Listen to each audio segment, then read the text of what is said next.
Naruto Reborn Wind Shadow.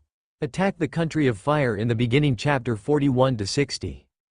Inorganic reincarnation, in the Naruto storyline, is the sage art of Ryuchi Cave, one of the three great sacred places mastered by Kabuto Yakushi.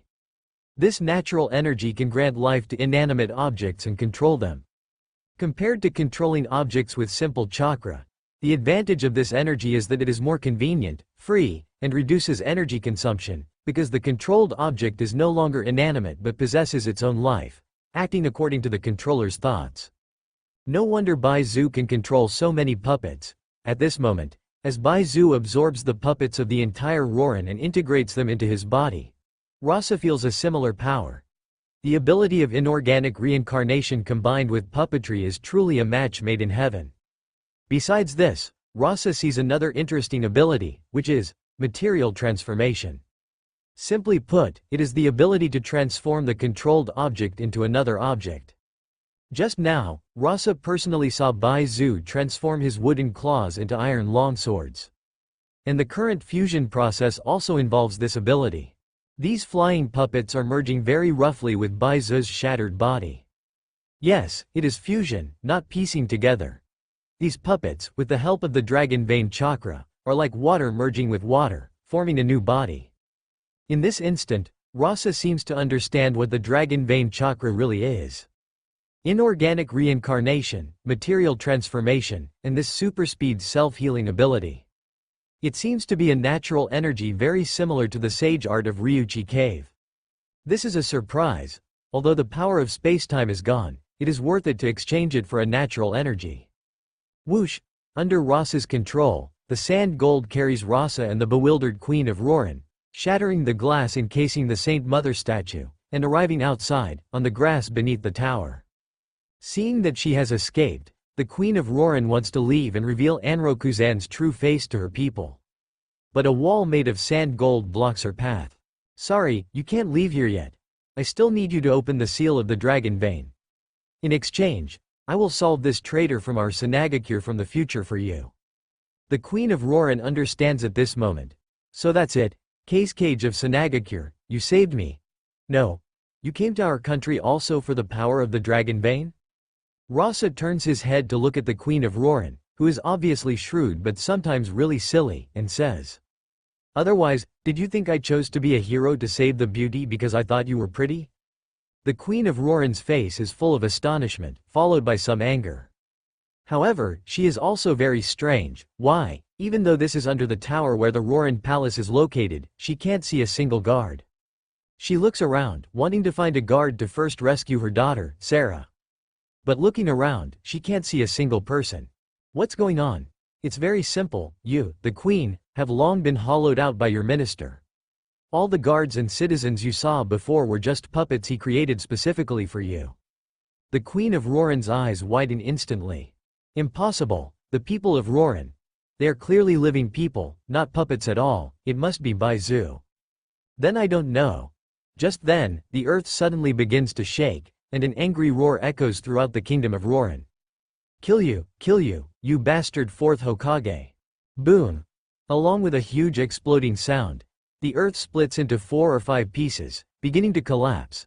A puppet monster, like a fusion of a scorpion and a centipede, tens of meters tall, like a tailed beast, appears in front of Rasa, roaring.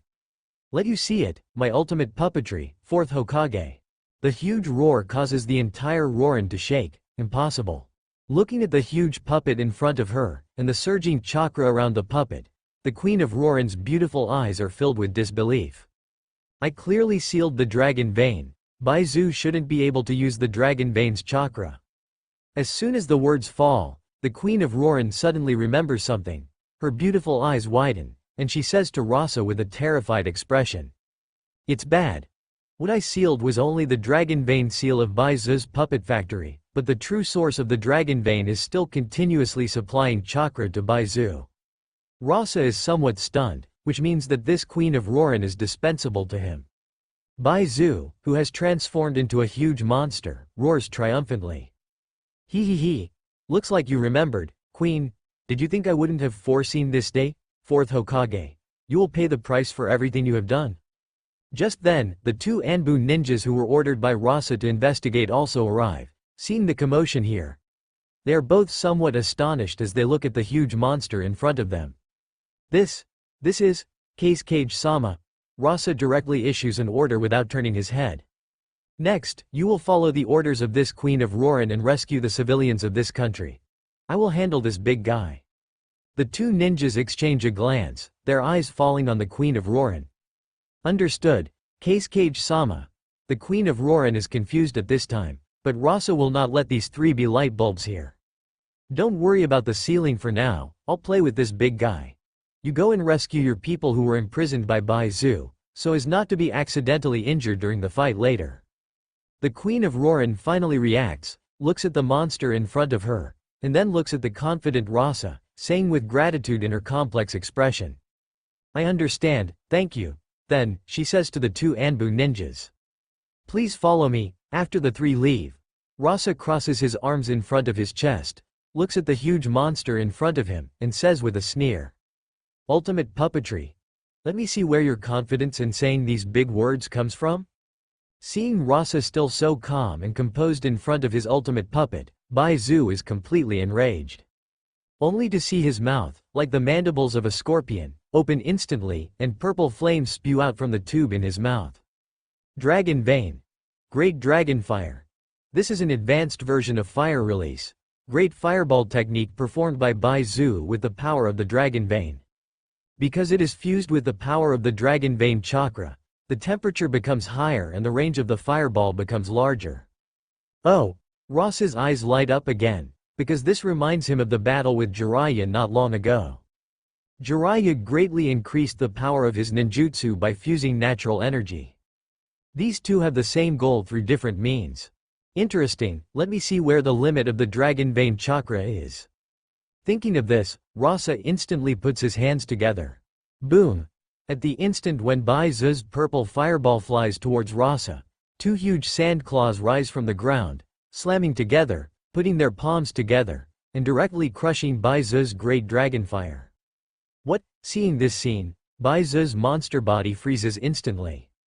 Rasa is somewhat disappointed, because he feels that Bai Zhu's great fireball, strengthened by the Dragon Vein chakra, doesn't seem to be comparable to Jiraiya at all. Whether it's the temperature or the flame, it seems to be a step behind. Could it be that the Dragon Vein chakra is not a natural energy suitable for enhancing the power of ninjutsu? If that's the case, then let's look at its other abilities. Magnet Release. Shukaku's Manifestation, Lulan. Under Luo Sha's instructions, the Queen of Lulan took two ninjas to rescue her people. She hadn't been gone long when she saw a scene that made her dumbfounded. She saw two huge monsters fighting on either side of the Lulan Royal Palace Tower not far away. No, it shouldn't be called a fight, it should be called a one-sided crush. The Queen of Lulan naturally recognized one of the monsters. It was the 100-legged centipede transformed into a huge monster. As for the other monster that looked like a raccoon, although the Queen of Lulan didn't recognize it, she could guess that it should be the power of that man. At this moment, in the Queen of Lulan's heart, the originally terrifying 100-legged centipede was like a child's toy in front of the huge raccoon monster summoned by that man, being wantonly ravaged, dismantled, and hit hard. At this moment, the Queen of Lulan finally understood how terrifying the power of the ninjas in the outside world was. For some reason, she remembered the words of the 100-legged centipede. Will the future Lulan be destroyed by war? After thinking for a while, her eyes became firm, and at the same time, she made some kind of determination and said to the two ninjas who were following her. My daughter Sarah is still in the tower. Please, one of you, help me rescue her. As for the other one, please help me find out where my people are being held by the 100-legged centipede. The two sand-hidden village ninjas naturally had no objections. They were originally arranged by Luo Sha to obey the orders of the Queen of Lulan. So, Mao Mao went to rescue Sarah's daughter. As for Viper, it was a coincidence that not long ago, he discovered a puppet factory hidden in this city, where countless Lulan people were imprisoned and enslaved. Boom, boom, boom. Between the huge buildings of Lulan, Shukaku's form directly pressed the 100-legged centipede's transformed puppet under its body and rubbed it. The huge force easily tore the 100-legged centipede's body apart. If it weren't for the Dragon Vein chakra's self-healing ability, the battle would probably have ended long ago. After only 10 minutes of fighting, Luo Sha had roughly figured out the limit of the Dragon Vein chakra. How should I put it? It seems that the previous guess was not wrong. The natural energy in the Dragon Vein is not the type that enhances the various abilities of ninjas like Mount Myoboku, but rather like the special function ninjutsu of Ryuchido, whether it is inorganic reincarnation, object transformation, or super speed self-healing ability. Oh right, there is also the ability to absorb chakra. If other ninjas were to encounter the 100-legged centipede, they might really be helpless against this ability to absorb chakra. Unfortunately, Luo Sha's magnet release controls sand gold, which is not like the sand control technique, which attaches chakra to the sand, but uses chakra to generate magnetic force, and uses magnetic force to remotely control the sand gold. There is no trace of chakra on these sand gold. However, at this time, Luo Sha had no interest in continuing to fight. Because compared to Minato and Jiraiya, this 100-legged centipede guy is really too weak. If it weren't for the Dragon Vein chakra's infinite self-healing ability, this guy would only be at the level of an ordinary Jonin. And the 100-legged centipede was still unaware that disaster was imminent. Although at this time, he was in a state of being crushed by the Shukaku monster summoned by Luo Sha, but possessing infinite chakra, he believed that he was an immortal existence. As long as Luo Sha's chakra was exhausted, then the winner would be him. And as if responding to what he was thinking, suddenly, the huge Shukaku monster directly turned into sand and dissipated. But before the 100-legged centipede could be overjoyed, he heard Luo Sha's disdainful voice in his ear. The future sand-hidden village's genius puppeteer. It seems that the future village is really lacking in talent. A guy like you can also be called a genius. The 100-legged centipede felt that he had never been so angry. The words he wanted to say were blocked in his throat, making him extremely painful. Fortunately, the chakra that was surging all over his body at this time allowed him to regain his confidence. Don't talk big, fourth Kazekage. I, who controls the Dragon Vein, have infinite chakra and am an immortal existence. All you can do is be torn to pieces by me after your chakra is exhausted. Is that so? You really are a frog in a well who doesn't know the vastness of the world. Luo Sha sighed and his eyes turned cold. With such weak strength, he actually wants to rule the ninja world. Ignorance should have a limit. Luo Sha's contempt once again enraged the 100-legged centipede, and his patience had long since reached its limit. I'm going to kill you. In order to kill Luo Sha, the 100-legged centipede began to frantically draw on the Dragon Vein chakra through the chakra threads connecting to the underground Dragon Vein source. Visibly to the naked eye, the 100-legged centipede's huge body began to be covered with a layer of chakra coat. Unfortunately, let's end it here. In the 100-legged centipede's dumbfounded state, Luo Sha's figure disappeared from the spot. What? Before the 100-legged centipede could react, he saw Luo Sha appear in front of him, reaching out his arm towards his huge body. At this moment, a huge unease lingered in his heart, but the abilities he possessed still blinded his mind.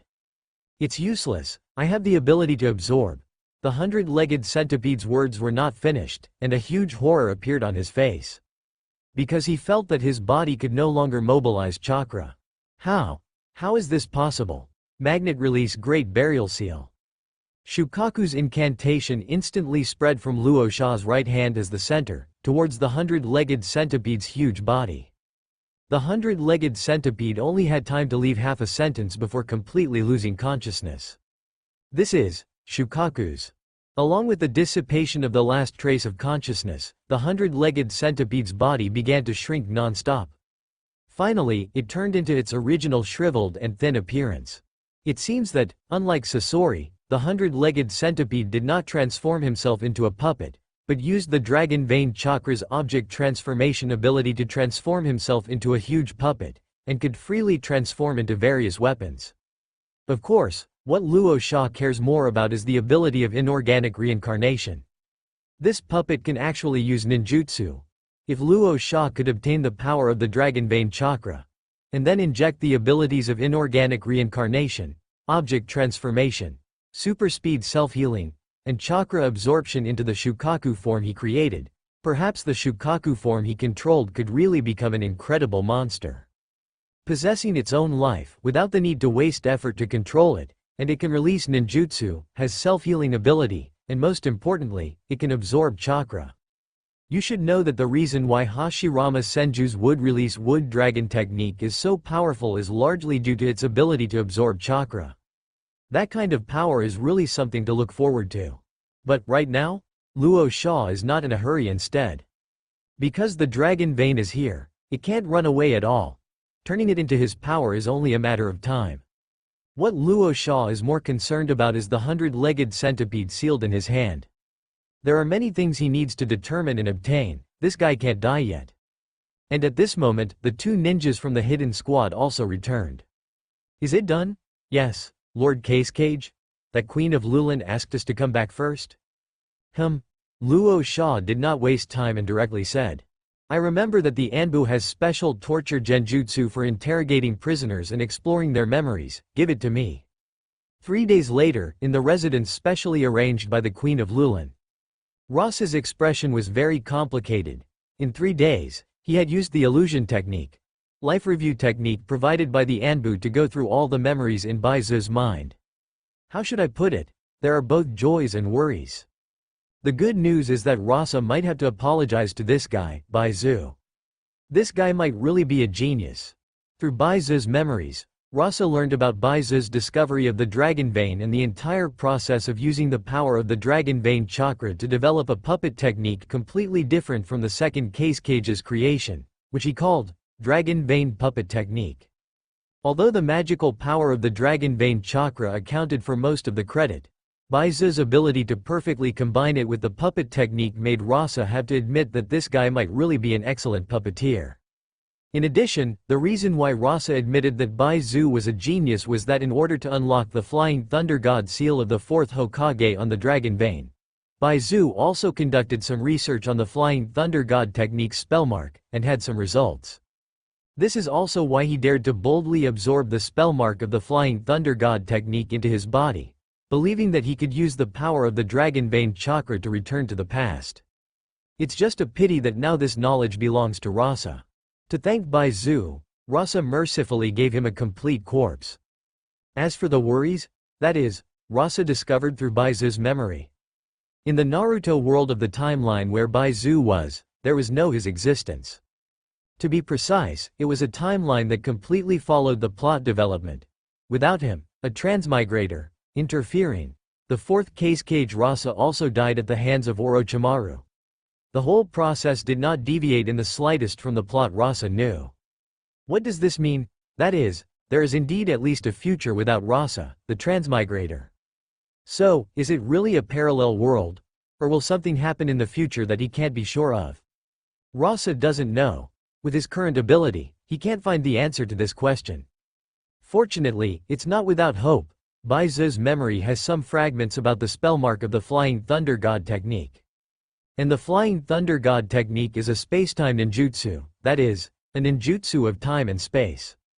If he can also master some abilities in this area, perhaps he can find the answer. But now, the most important thing is to obtain the power of the dragon vein chakra. What, in the palace of the kingdom of Lulin?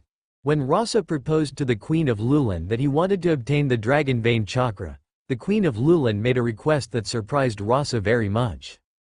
Are you sure? The Queen of Lulin nodded heavily. Next to her, a little girl with red hair like the Queen of Lulin, nervously hugged the Queen of Lulin's leg, blinking her eyes and looking at the surprised Rasa. Yes, I've already thought about it.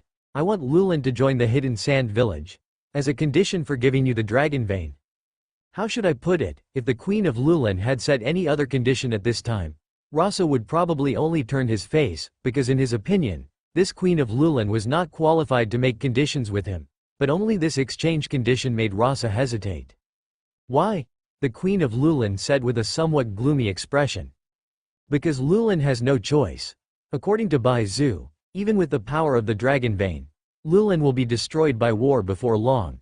So, instead of waiting for death, it's better to take a gamble. So, joining the Hidden Sand Village is your bet? Yes, you are the most powerful ninja I have come into contact with so far, and you are also the Kazekage of the Hidden Sand Village in the Land of Wind, one of the 5 major countries. This is the best choice for Lulin now. Rasa is not a hesitant person, and this is indeed a deal where the other party wins once and he wins twice. Whether it is the population of Lulin or this Queen of Lulin, he is very coveted. Don't get me wrong, although this Queen of Lulin is indeed very beautiful and has a mature MILF temperament, which is completely different from Gaara's youthful girl next door MILF temperament, Rasa values her ability to rule a country more. He really needs someone to help him manage the hidden sand village. There are too few people in the village who he can trust and who have this ability. So, he didn't mean to refuse. What is the current population of Lulin? About 3,000 people. Rasa was stunned. Is it so small? Then, it's even less of a problem. You must know that the hidden sand village has a population of 100,000 people, which can completely accommodate these 3,000 people without causing too much fluctuation.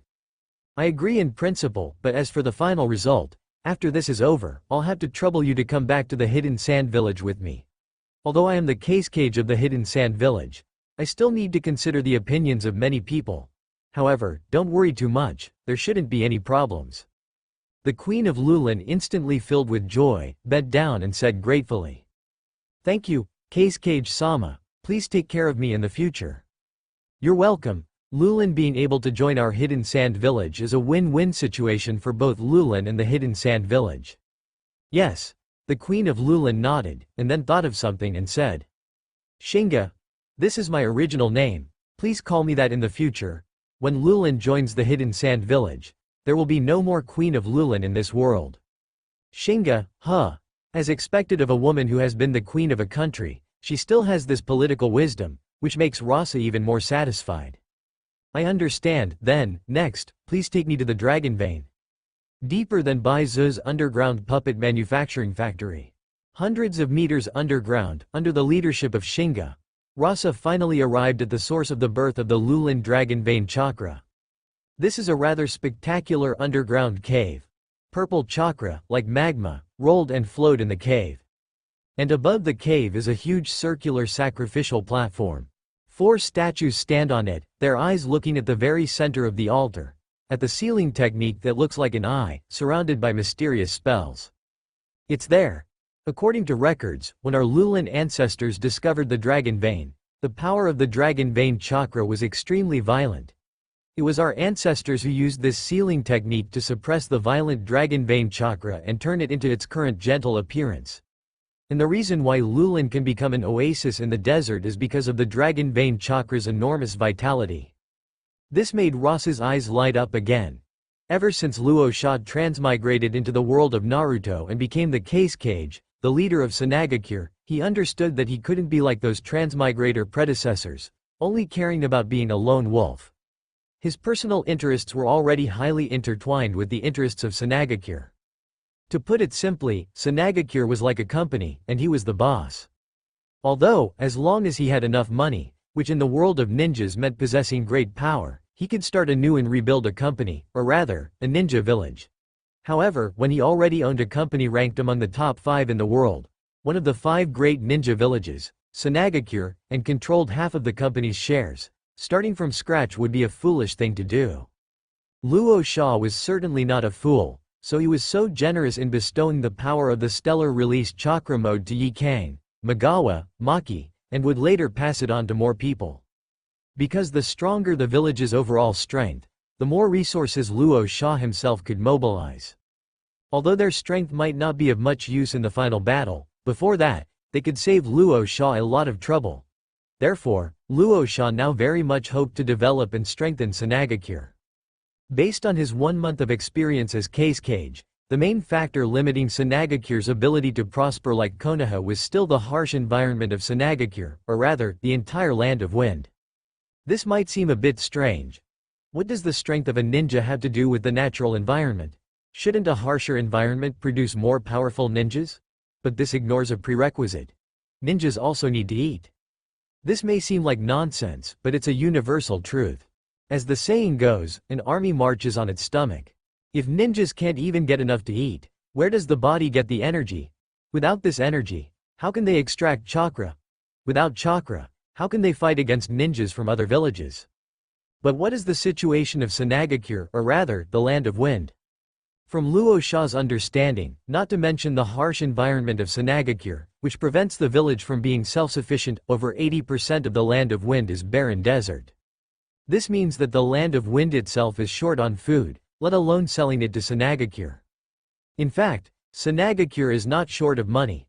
Luo Sha's sand gold jutsu alone can extract countless gold sands from the desert.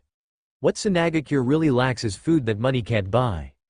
Therefore, Luo Sha has always wanted to find a way to change Sanagakure's harsh environment.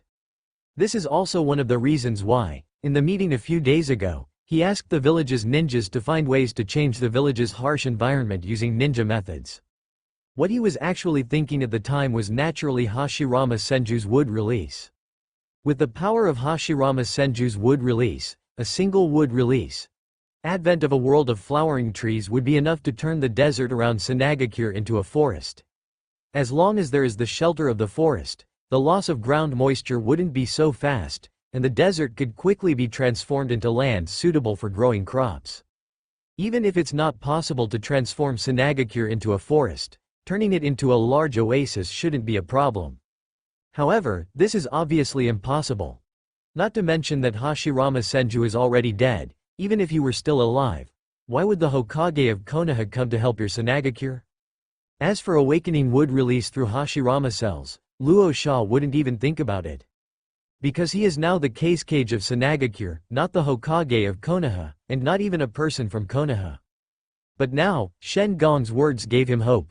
Yes, the power of the dragon vein chakra, in a way, is also a kind of natural energy. Using natural energy to change the natural environment is very reasonable, isn't it? But a new problem arose. The dragon vein is in Rorin. How could he transplant such a large dragon vein to Sanagakure? Sanagakure also couldn't abandon its current easily defended terrain and build a village in Rorin, a place exposed on all sides. Shen Gong, who was beside him, looked at Luo Sha, whose expression suddenly changed, with some surprise. Obviously, Luo Sha was currently in an unusually conflicted state. Fortunately, this state didn't last long, and Luo Sha let out a long sigh. Next, please excuse yourself for a moment. Although Shen Gong was a little puzzled, she still nodded obediently and slowly left here. After Shen Gong left, Luo Sha slowly walked towards the sealing formula. Perhaps because of the seal, Luo Sha, standing around, didn't feel the vastness of the dragon vein chakra too much. But when he walked onto the sealing formula, the chakra below, surging like magma, immediately changed Luo Sha's expression drastically. What a huge chakra! This powerful chakra was already close to that of a tailed beast. This made him even more anticipate the power that the dragon vein chakra would bring him. Thinking of this, he didn't hesitate to press his right hand onto the stone eyeball in the very center of the sealing formula. Boom! A rhombus-shaped symbol appeared in Luo Sha's palm, and at the same time, a huge suction force erupted. The chakra magma below the altar instantly condensed into ferocious chakra dragons, converging into Luo Sha's palm from all directions. Shen Gong is a smart woman. After Luo Sha asked her to excuse herself, Shen Gong directly chose to leave the tower where the dragon vein chakra was located. On the ground outside, her daughter Sarah was waiting anxiously. Similarly, there were countless people of Rorin here. Queen, are we really going to leave Rorin? Some of the people of Rorin couldn't help but ask. After all, this was the land where they had lived their entire lives. Shen Gong knew that this sudden decision was difficult to accept, but for the future of Rorin, she had to do so. Please trust me, I'm doing this for the future of Rorin. Compared to the outside world, our Rorin is too weak. We must rely on such a powerful ninja village to survive. The faces of the people of Rorin became somewhat struggling, but in the end, they chose to trust their queen. We believe you, queen. I'm going home to pack my things now. This scene also brought tears to Shen Gong's face. Nothing was more encouraging to her as a queen than gaining the trust of her people. And just when the outside was noisy and bustling, in the underground palace, at the source of the dragon vein chakra, Luo Sha's expression became strange. Because following Luo Sha's gaze, the vast dragon vein chakra in the cave under his feet had been completely absorbed. Replacing it in front of the open black lens bracket karma closed black lens bracket in his right palm was a palm-sized fruit, shimmering with purple light and spiral patterns. Luo Sha certainly didn't think he had walked onto the wrong set and arrived in the world of One Piece. Then, there was only one explanation for this fruit. Chakra fruit. His memory was a little blurry, but it seemed that in the Naruto movie, Momoshiki Otsutsuki seemed to have such an ability, to condense chakra into fruit-like chakra aggregates. Rasa didn't waste any time. On the same day he finished absorbing the dragon vein chakra, he chose to return to Sunagakure with Shien. Although Shien could use the power of the dragon vein chakra, she wasn't a ninja. Therefore, Rasa directly chose to use his sand gold to fly back with her, which saved him a great deal of time. As night fell, Rasa arrived at Sunagakure with Shien. The two of them passed through the narrow pass one after the other. Because he had already instructed Ebizo and Komushi to return and prepare in advance, Maki was already waiting at the village entrance with his subordinates. This was Shien's first time coming to the outside world, especially to Sunagakure, one of the 5 great shinobi villages. Well, her first impression was that it was huge. The size of Sunagakure, the density of its buildings, and the number of its inhabitants were several times greater than those of Rorin. Her second impression was desolation. The harsh environment of Sunagakure surprised even Shien, the queen of Rorin. Her third impression was a sense of chilling aura. Shien seemed to be able to sense the souls of countless dead from the sky above this village. Especially from the ninjas guarding the village entrance, Shien sensed a terrifying aura of bloodlust. This was the aura that only came from experiencing mountains of corpses and seas of blood. At this moment, Shien truly understood why Sunagakure could become one of the 5 great shinobi villages. Compared to Rorin, which was like a paradise, Sunagakure was a huge country completely filled with death and war. In an instant, she suddenly regretted whether her decision to bring Rorin into Sunagakure was the right one. Just then, a very intimidating ninja walked up, his eyes radiating a fierce aura, startling Shien. Kazekage-sama, yes. Has anything happened in the village during the few days I was away? Perhaps because she was infected by this terrifying aura, Shien felt that Rasa had become a little indifferent. Maki nodded, glanced at Shien, and continued after seeing that Rasa had no reaction. The Raikage of Kumogakure and the Tsuchikage of Iwagakure have jointly sent a diplomatic letter to Sunagakure. Oh, interesting. Tell the 2 elders and Yekura and Mikawa to wait for me in the Kazekage Tower. I'll be there later. Yes, sir. As Maki left, Shien breathed a sigh of relief. Sensing Shien's somewhat tense emotions, Rasa became a little gentler again and said, "It feels very different, doesn't it, Sunagakure and Rorin?"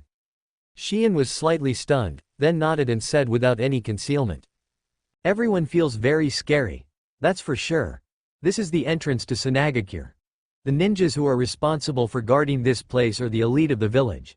The pillars that allow Sunagakure to exist to this day, and the guardians of everyone in the village." Rasa's words made Shien's eyes flicker, and when she looked at these ninjas again, they didn't seem so scary anymore. "Come with me. I'll take you to my house. You can stay at my house tonight. My wife will take care of you."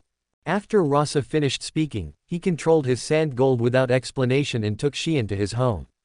Shien was a little surprised, but she didn't refuse. Instead, she felt relieved because of Rasa's close and accepting attitude towards her. However, she was also a little curious. A powerful ninja like Rasa, his wife should also be an extraordinary female ninja, right? She wondered if she would be easy to get along with?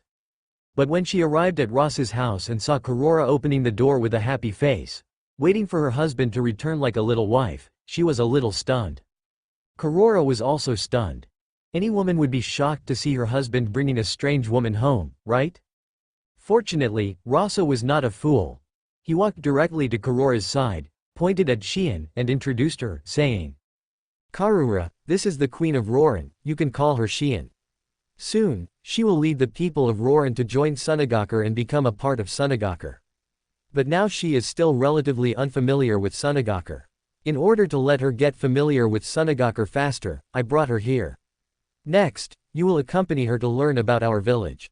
After speaking, he rubbed his wife's slightly stunned face and said gently, "Don't think too much. Shien's children are already over 10 years old." To be honest, this scene was quite heartwarming in Shien's eyes, making her realize that Rasa was not the cold man she had been with these past few days. On the contrary, he was a good man with a very gentle heart and respect for his wife. She just didn't know why, but Rasa's words made her a little unhappy, and she couldn't help but complain. "Are you saying that I'm an old woman? I didn't say anything." Quote exclamation mark exclamation mark exclamation mark quote. Shion gritted her teeth, but for some reason, the tension in her heart dissipated because she had come to an unfamiliar environment. At this time, Karura also came back to her senses, and then Rasa's next sentence instantly made Karura blush. "Take this opportunity to ask Shion for more parenting experience." Night, Sunagakur. The brightly lit Kazekage office. When Rasa arrived, Chiyo, Ebizo, Yekora, Mikawa, and Maki were already waiting here. To Rasa's surprise, Yakushimaru also appeared here, standing obediently behind Chiyo. It seemed that Chiyo had understood Rasa's meaning and was cultivating Yakushimaru as her successor.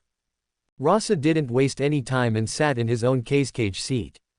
Maki also handed the diplomatic letter he received the day before yesterday to Rasa with great insight. As soon as Rasa opened it, he immediately understood the meaning of Iwagakure and Kumogakure.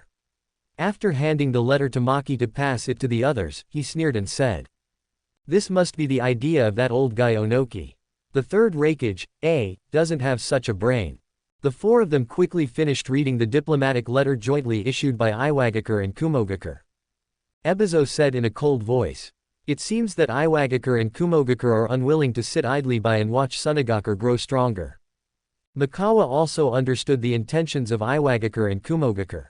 What an obvious intention. According to Iwagakure and Kumogakure, if Sunagakure doesn't agree, Iwagakure and Kumogakure will jointly attack us. Yekora curled her lips disdainfully. To attack Sunagakure, Iwagakure and Kumogakure should clean up their own messes first. Chiyo, who had rarely spoken, also changed her attitude and began to seriously participate in Sunagakure's political affairs, saying, "But Sunagakure's mess isn't clean either. The truce between Iwagakure and Kumogakure is definitely what Konoha wants to see now. When the time comes, the situation will become complicated. Don't forget that the daimyo of the Land of Fire is now very anxious to order Konoha to attack Sunagakure. If we don't handle it well, Sunagakure may be attacked from both sides." Everyone fell silent. At this time, everyone's eyes turned to Rasa. Rasa didn't put on airs either. After thinking for a while, he tapped the table and said, "My idea is very simple. We can agree to the alliance between Kumogakure and Iwagakure to attack Konoha, but we can't agree too easily." Welcome to Fanfic Audiobook, your go-to place for immersive audiobooks. If you enjoy the content, don't forget to like the video and subscribe to our channel for more amazing stories. Luo Sha's words surprised everyone in the room. Because, in their expectations, Luo Sha would definitely not let the Sand Village join this war. This could be seen from his style of doing things and the orders he had issued over the past month. The focus of the Sand Village now should be to take advantage of the war between the outside countries to enhance the village's strength. So, at this moment, they were all waiting for Luo Sha's explanation. "My idea is very simple. In this ninja world, whether it is the Rock Village, the Mist Village, or the Cloud Village, I believe that as long as we give our village a period of time, we can surpass them. But Konoha, unfortunately, so far, even if we are given 10 years, 20 years, or even 50 years, I still can't see the slightest hope of surpassing them." The people present immediately understood Luo Sha's meaning. Therefore, from the standpoint of the village, as long as it is an act that can weaken Konoha, as the Kazekage, I support it. Ebizo nodded. The Kazekage is right. Even without the first Hokage and Uchiha Madara, we are still not Konoha's opponent. At most, we can only take a bite when Konoha is weak. Then what do you mean by not agreeing too easily? The only one here who could be so rude and directly question Luo Sha was Ye Kang. Luo Sha didn't care, or rather, was used to it, and said, "For the village, the main task next is still to develop the village. But our Sand Village is a ninja village. No matter how well the village is built, it is useless without enough ninjas. Therefore, this war is a good opportunity." Ye Kang frowned and asked, "Are you planning to send those children directly to the battlefield?" Luo Sha was a little speechless. "Do you think I'm such an idiot?" Quote. Ye Kang also realized that she had asked a stupid question. Luo Sha said what was in his mind. If ninjas want to improve their strength, relying solely on cultivation is not enough. Various tasks are naturally indispensable. Actual combat is an effective way to improve a ninja's strength. But our sand village does lack in this regard. However, now the rock village and the cloud village have given us an opportunity. My idea is very simple. I don't intend to completely go to war with Konoha, but only to carry out some small-scale frictions, putting pressure on Konoha while turning this battlefield into a training ground for our sand village ninjas. As for how to implement it specifically, we need to discuss it carefully. Everyone probably understood Luo Sha's idea. But war is not a child's play, Chiyo said coldly. Luo Sha nodded. Of course I know, but ninjas are originally a profession of licking blood from the edge of a knife. Moreover, this time we will not enter the territory of the Land of Fire, and it will be enough to transfer the front line to the Land of Rivers. This can also avoid large-scale conflicts. At that time, the ninjas in the village will be rotated and sent to the battlefield.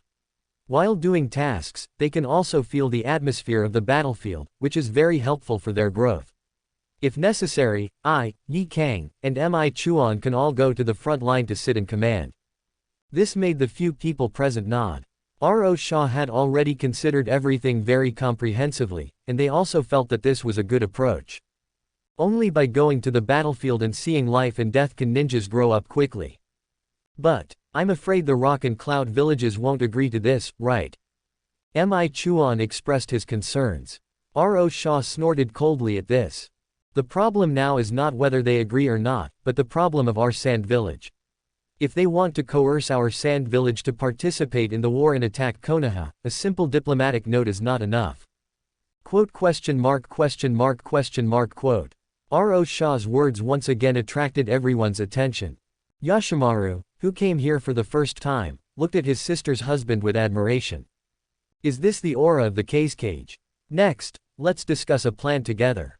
If the ninjas of our sand village are going to go to war to help the rock and cloud villages attack Konoha, they must show some sincerity. Let's do it according to the current mercenary pay in the ninja world, 10 times the reward. Quote? Quote.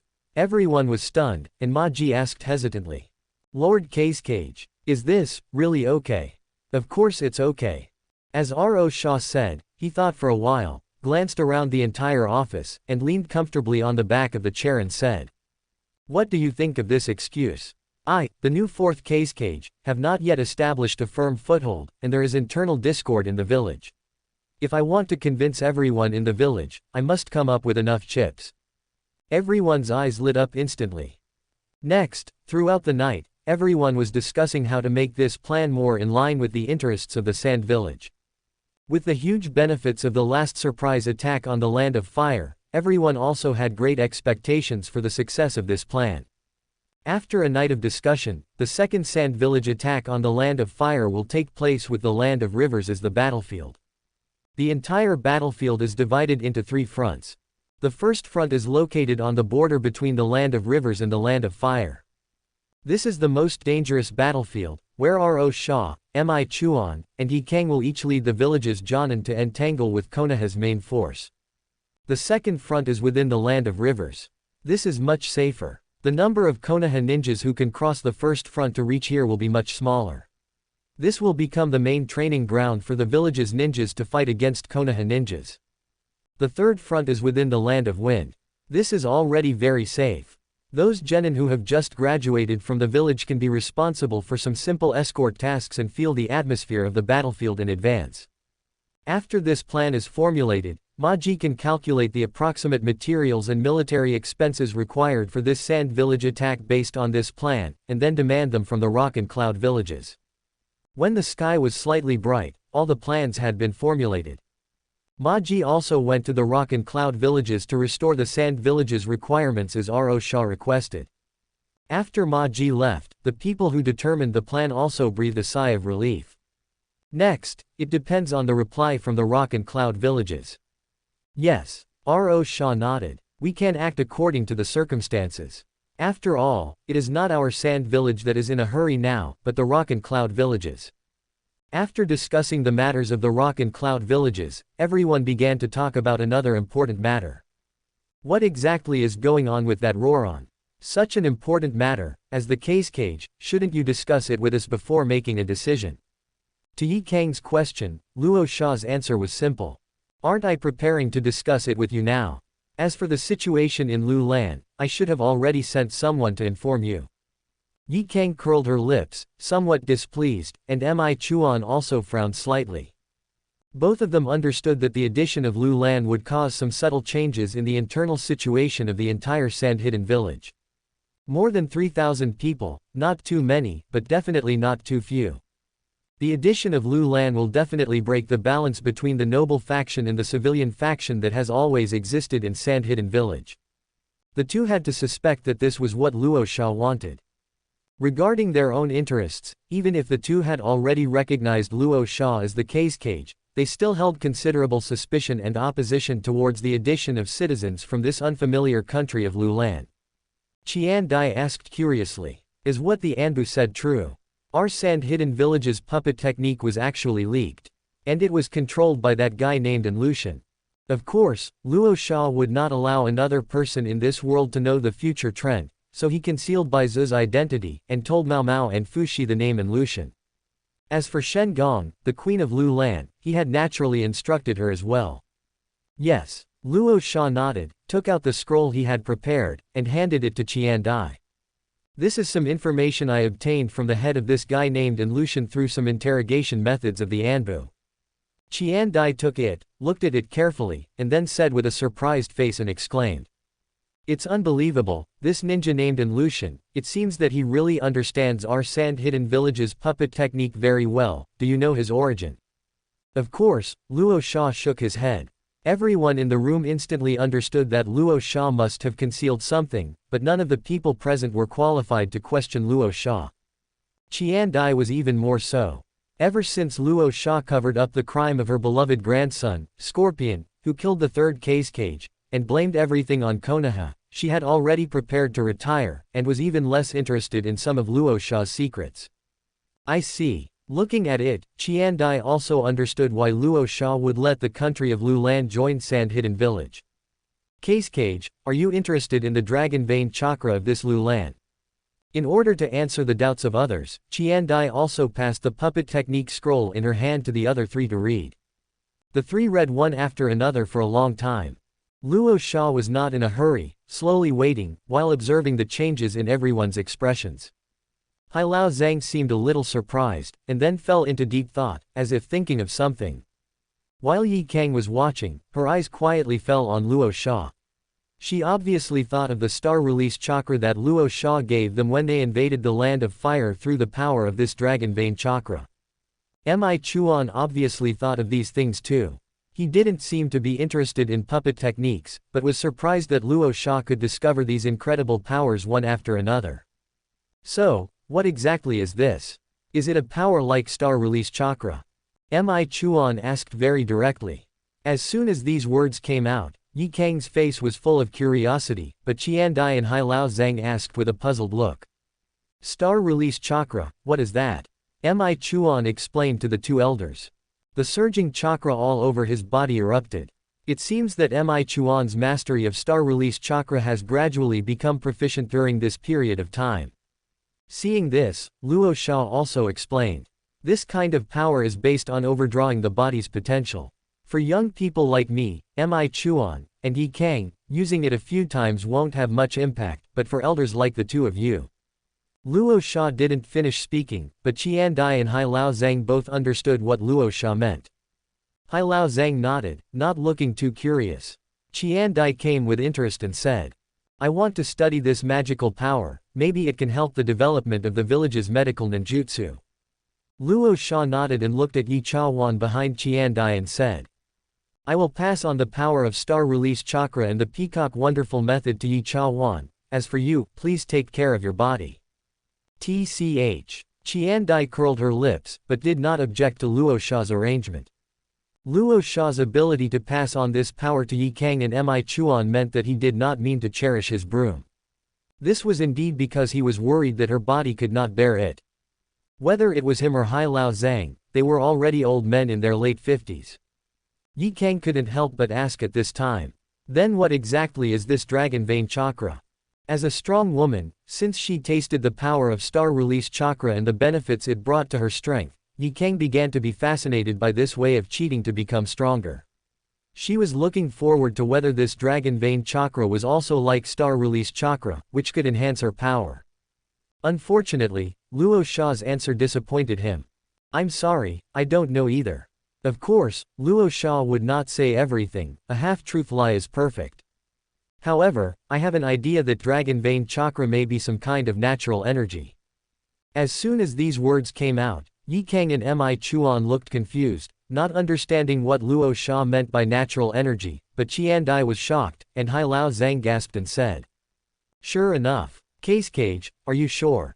The changes in the expressions of Qian Dai and Hai Lao Zhang all made Yi Kang and Mi Chuan feel that this so-called natural energy was extraordinary. Luo Sha shook his head. No, I'm not sure, I'm just guessing, but as long as it is a force that can strengthen our sand-hidden village, I don't think it should be wasted. Hai Lao Zhang nodded heavily after hearing this. That's right, compared to the benefits brought by natural energy, Lulan joining our sand-hidden village is just a trivial matter. Seeing the two playing dumb here, Yi Kang couldn't help but ask directly. What exactly is natural energy? Hai Lao Zhang answered. I'm sorry, I don't know either, but I heard from the first Hokage and the second Hokage that natural energy is a very powerful force. After this energy is mixed with the chakra we have in our bodies, we can use a technique called Sage Art. Sage Art. Yi Kang and Mi Chuan's expressions changed drastically. Just the name Sage Art can make people understand the power of this force. Hai Lao Zhang also said without disappointing the two. That's right, according to our known records, those who can master Sage Art, besides the legendary Six Paths Immortal, are the first Hokage Senju Hashirama of Konoha. Six Paths Immortal, Senju Hashirama. These two names directly shocked Yi Kang and Mi Chuan. Senju Hashirama is okay, Six Paths Immortal. Six Paths Immortal, isn't that the immortal in the legendary fairy tale? Does he really exist? Yi Kang asked stutteringly, being able to make such a strong woman so nervous is enough to explain the deterrence of these two names. Hai Lao Zhang shook his head. I don't know whether the Six Paths Immortal exists or not, but Senju Hashirama can indeed use Sage Art. According to the first Hokage, Senju Hashirama who uses Sage Art, even the strongest tailed beast, 9 tails, is like a pet in his hands. Quote. At this moment, everyone in the room couldn't say a word. You must know that the tailed beast Shukaku of Sand-Hidden Village is already an extremely terrifying monster in the eyes of everyone. Seeing this, Luo Sha also knew that the atmosphere could not continue to be silent, and directly opened his mouth. So, everyone, do you have any questions about Lu Lan joining Sand-Hidden Village? Faced with Rasa's question, everyone fell silent. Indeed, if the power of the dragon vein chakra were used as an exchange, Lulan joining the Sand Village would be a small matter indeed. However, if we can control this dragon vein chakra, can we use the power of sage techniques? Yi Kang asked Rasa and Ebizo curiously. Unfortunately, the answer was still negative. No. In fact, even now, I can't confirm whether dragon vein chakra is natural energy or not, let alone sage techniques. Even if dragon vein chakra really is natural energy, the so-called sage techniques are not just a simple matter of injecting natural energy into the body and mixing it with chakra to use ninjutsu. It can be said that, even now, I still have no clue how to master the power of dragon vein chakra. Speaking of this, Rasa became excited again and said. However, having no clue doesn't mean we should let such power be scattered in the ninja world, or even be obtained by our enemies. The reason why I keep saying that the gap between us and Konoha cannot be simply made up for with time is because Konoha's foundation is too deep. Just in terms of sage techniques, Konoha has 3 schools of sage techniques that they can master, but our Sand Village has nothing. Schools of sage techniques, there are 3. Even Chio and Ebizo were a little surprised now. Rasa didn't hide anything. On the one hand, it was to unite the Sand Village internally by using the strength of external enemies, and on the other hand, it was to make them more vigilant against Konoha. According to what I know, there are only 3 types of sage techniques circulating in the ninja world now, which exist in the 3 great sacred places of the ninja world, Mount Myoboku, Raichi Cave, and Shikatsu Forest. Now, we three have already met the inheritors of Mount Myoboku on the battlefield. Met them. Yi Kang and Mikawa were both stunned, and then seemed to think of something, frowning tightly. It seems you have all thought of it. That's right, it's Jiraiya, one of the Sannin, and our opponent who fought against us, Minato Namikaze. Their summoned beasts are from Mount Myoboku. So, Jiraiya and Minato Namikaze of Konoha have mastered sage techniques? Mikawa asked. I'm not sure whether Minato Namikaze has mastered sage techniques now, but I can be sure that Jiraiya has mastered sage techniques. That's why, in that battle, I kept telling you not to expand the war, because as long as Jiraiya uses sage techniques, even I have no chance of winning. Quote exclamation mark exclamation mark exclamation mark quote. Hearing Rasa, as the Kazekage, say such discouraging words, the entire Kazekage office was silent for a while. After a long time, Yi Kang said somewhat unwillingly. Didn't you say that besides Mount Myoboku, there are also the two great sacred places of Ryachi Cave and Shikatsu Forest? If we can find these two sacred places and learn their sage techniques, can we deal with Konoha? Unfortunately, Rasa's own tone was tinged with a hint of loneliness. The inheritor of Ryachi Cave is Orochimaru, and the inheritor of Shikatsu Forest is Tsunade. Quote. At this moment, an atmosphere like dark clouds pressing down on the city gathered in the entire Kazekage office, and everyone felt as if a mountain was pressing down on them, making it difficult to breathe. Rasa sighed and said, so, you should understand now that the position of Kazekage is not so easy to sit in. Hearing Rasa's words, everyone raised their heads and looked at Rasa sitting in the position of Kazekage. At this moment, everyone felt that Rasa's figure seemed to become taller and more stalwart. This world is really unfair. Chiyo sighed. Yes, so even if Konoha is fighting on three fronts this time, to be honest, I am still not optimistic about the outcome of this war. As for the Dragon Vein Chakra, although we still don't know how to use it, we don't have the right to give up, because this is the only way we can catch up with Konoha. Yes, several people nodded. Seeing this scene, Rasa was quite gratified. Although there are many internal conflicts in the Sand Village, at least the top few people will not hold Rasa back in the face of the village's interests. Seeing this, Rasa also made a concluding remark for this meeting.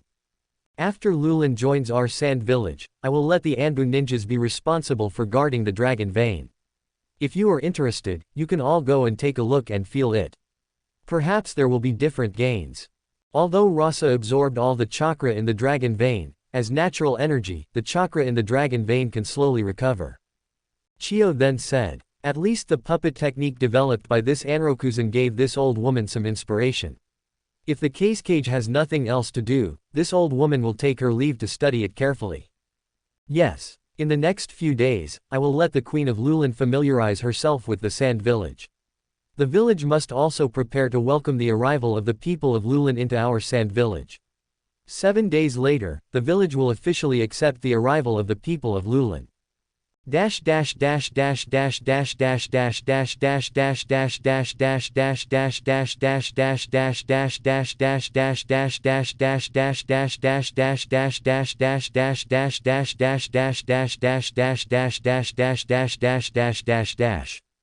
Chiyo, Ebizo, Mikawa, and Yi Kang left one by one with solemn expressions. Yakushimaru also took his leave with Chiyo. Rasa, however, did not have time to rest. Hearing that he, the Kazekage, had returned to the village, the Minister of Education, responsible for the ninja school, Misaki, the Minister of Logistics, Ryuji, and the Minister of Medicine, Iris, all came one after another, bringing Rasa the plans they had prepared. Rasa looked at them roughly. How should I put it, there were no big surprises, but there were not too many loopholes either. The plans submitted by Misaki and Iris were mainly to expand the ninja school and the hospital. The ninja school can train more ninjas, and the hospital can train more medical ninjas. At the same time, they also prepared a list of chunin in the village, hoping that these people could become teachers in the village's ninja school and doctors in the hospital. According to the two's plan, if all goes well, the number of children enrolled this year can be doubled, from the original 300 to 600, and from the original 6 classes to 12 classes. Although the graduation rate will definitely decrease, the graduation rate of genin is already very high, generally around 90%. Even if it decreases, it can still provide the Sand Village with more than 500 ninjas every year after graduation. Even if these ninjas spend their entire lives wandering as genin, as long as they can use chakra, the role they can play has already separated them from ordinary people. And with such a graduation rate, the number of medical ninjas that can be provided will also increase significantly. Even if they cannot become true medical ninjas, being able to master some simple healing techniques will greatly improve the safety of the ninja squad, and at the same time improve the overall medical benefits of the Sand Village. However, this is not a process that can be accomplished overnight. The training of ninjas takes time. In particular, Misaki directly changed the Sand Village Ninja School's 4-year system to 6 years, learning from Konoha. Rasa did not refuse, but approved them all with a stroke of his pen. Anyway, teenagers cannot be expected to go to the battlefield to kill enemies. Ryuji, on the basis of improving the pension system, proposed the idea of establishing an orphanage. Rasa also agreed, but the choice of the dean of this orphanage gave Rasa some other ideas. After dealing with Misaki, Ryuji, and Iris's plans, Misaki also brought Rasa a list. Rasa remembered when he saw it that the children of this year's ninja school were also about to graduate. Rasa briefly looked at the list. Satetsu, Otofu, Riza, Ryokan. This is a selection of very promising children from among the graduating genin this year, commonly known as the elite class. In any ninja village, jonin are scarce resources. If you want these jonin to become teachers to this group of newly graduated children, these children must demonstrate their value. As for the others, they will become the village's eternal genin. If they want to become chunin, they can only slowly accumulate seniority. As for this list, how should I put it? At a glance, there is no one who interests Rasa. These children do not have any special abilities. What can be written on the list are just advantages that can be considered outstanding among ordinary ninjas, such as excellent chakra control, 2 or more chakra attributes, and excellent talent in puppetry. It's just that the number of children on this list is too small. There are only 12 in total, which is barely 4 elite classes. Seemingly sensing Rasa's dissatisfaction, Mio nervously said, "I'm sorry, Lord Kazekage, the aptitude of the children at the Ninja Academy this year is not high, but things will definitely improve after the ninja school is expanded." Rasa nodded. "Don't misunderstand. These are all children of our Sunagaker, the future of our Sunagaker. I'm just thinking about how to help these children become more powerful ninjas." Although Rasa said this, he once again felt helpless about the poverty of Sunagaker in his heart.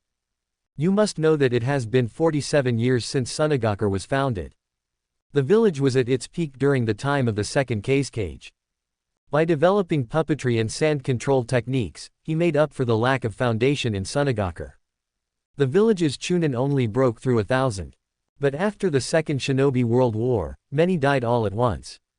Even now, among the more than 300 chunin who are still alive, many are old people left over from the first and second generations. Although the third Kazekage is powerful and respected, he ultimately lacked the talent of the second Kazekage, which led to the decline of Sunagaker's ninjas again. The number of people who can become chunin each year does not exceed 10. Not to mention jonin. It is a blessing for the village if 1 or 2 ninjas can be promoted to jonin each year. It seems like I have to think of a way. If this continues, no matter how hard Sunagaker tries to develop, it will not be able to make up for the gap between it and Konoha in terms of talent. After all, this is a matter where bloodline counts. Sunagaker has too few bloodlines, so it can only rely on technology and mutation. For some reason, thinking of the dragon vein chakra fruit he obtained in Rorin, he also made up his mind. I agree to your request for this list of jonin instructors. Rasa waved his hand and signed the document, then continued. The construction of the ninja school, the medical department, and the orphanage is imminent. From now on, everything in the village must give way to this matter. The enrollment of the new batch of children will be discussed after the school expansion is successful. 1 month is enough time. In 7 days, a group of people from Rorin will join our Sunagaker. The school-age children among them must also join the ninja school, and the ninja school must continue to expand in the future. Yes. With no other matters, the 3 also took their leave. Not long after the 3 of them left, Maki also returned.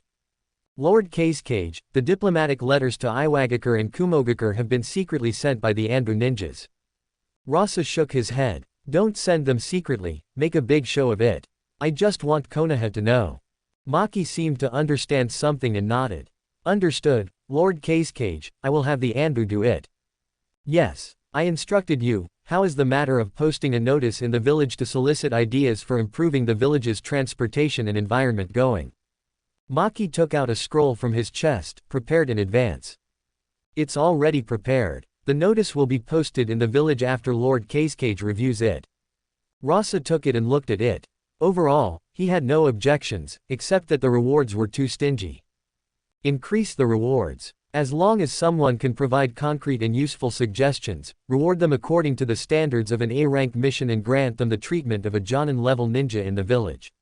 If it is finally confirmed that it can be implemented, the reward will be increased to S rank and they will be given the treatment of a village elder. This surprised Maki. He seemed to want to say something, but Rasa interrupted him. It's just some money and empty fame. The village doesn't lack these things now. Maki then nodded. Seeing that Maki was about to leave, Rasa stopped him and asked. How is Fuka doing now? Hearing Rasa suddenly mention the Jinchuriki, Maki hurriedly said. The Jinchuriki is in good condition. I have specially sent Anbu medical ninjas to take care of Fuka. Yes. From today onwards, Fuka's treatment and status will also be elevated to the elder level. Maki was shocked and tentatively asked. What about surveillance? I have my own arrangements. You come with me to see Fuka.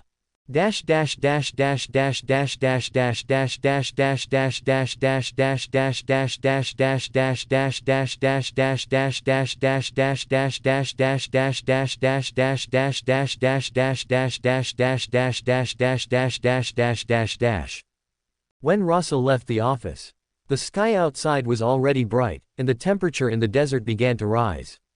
The scorching sun was baking the entire Sunagaku. Under Maki's lead, Rasa quickly arrived at Fuka's current location. Because of concerns about the tailed beast going berserk, Maki had arranged for Fuka to be in a temple in the western corner of the village. On the surface, this is just a dilapidated ancient temple, but in reality, it has an extraordinary origin, because this ancient temple is where the first Kazekage once sealed Shukaku, and is called the Sand Temple. If the second Kazekage hadn't sealed Shukaku in Fuka's body in order to study the tailed beast, Shukaku should still be imprisoned here now. Have the Anbu ninjas withdraw first. After giving the order, Rasa stepped inside alone. What came into view was a temple built against a cliff. Countless caves were carved out of the towering cliff, becoming temples, and the walls were covered with Shukaku reliefs and violet patterns. However, many of them have now been abandoned, and only the main hall remains intact. When Rasa walked in, he saw the old Fuka sweeping the dust in the empty courtyard. Seeing Rasa walking in, Fuka also looked surprised and bowed with his hands clasped together. Greetings, Lord Kazekage. Rasa nodded and looked around, saying. It seems like you're doing well here. Fuka nodded and said. Yes, although Shukaku hates this place a bit, after all, it's where the first Kazekage once sealed him, but it's better than a prison, and it's very quiet. I must thank Lord Kazekage. No need to thank me, you deserve it. But. Seeing Rasa's hesitation, Fuka seemed to understand something and said. Lord Kazekage, please speak freely. I came here because I plan to have you moved to another place. I have a treasure that needs you and Shukaku's power to protect. By the way, the treasure that once sealed Shukaku, the black tea kettle, is it here? Beneath the scorching sun, above the boundless yellow sands. A golden cloud of sand drifted across the sky, rapidly heading towards the depths of the desert. Standing atop the sand cloud, to the left and right of the black tea kettle, were Fukai and Maki.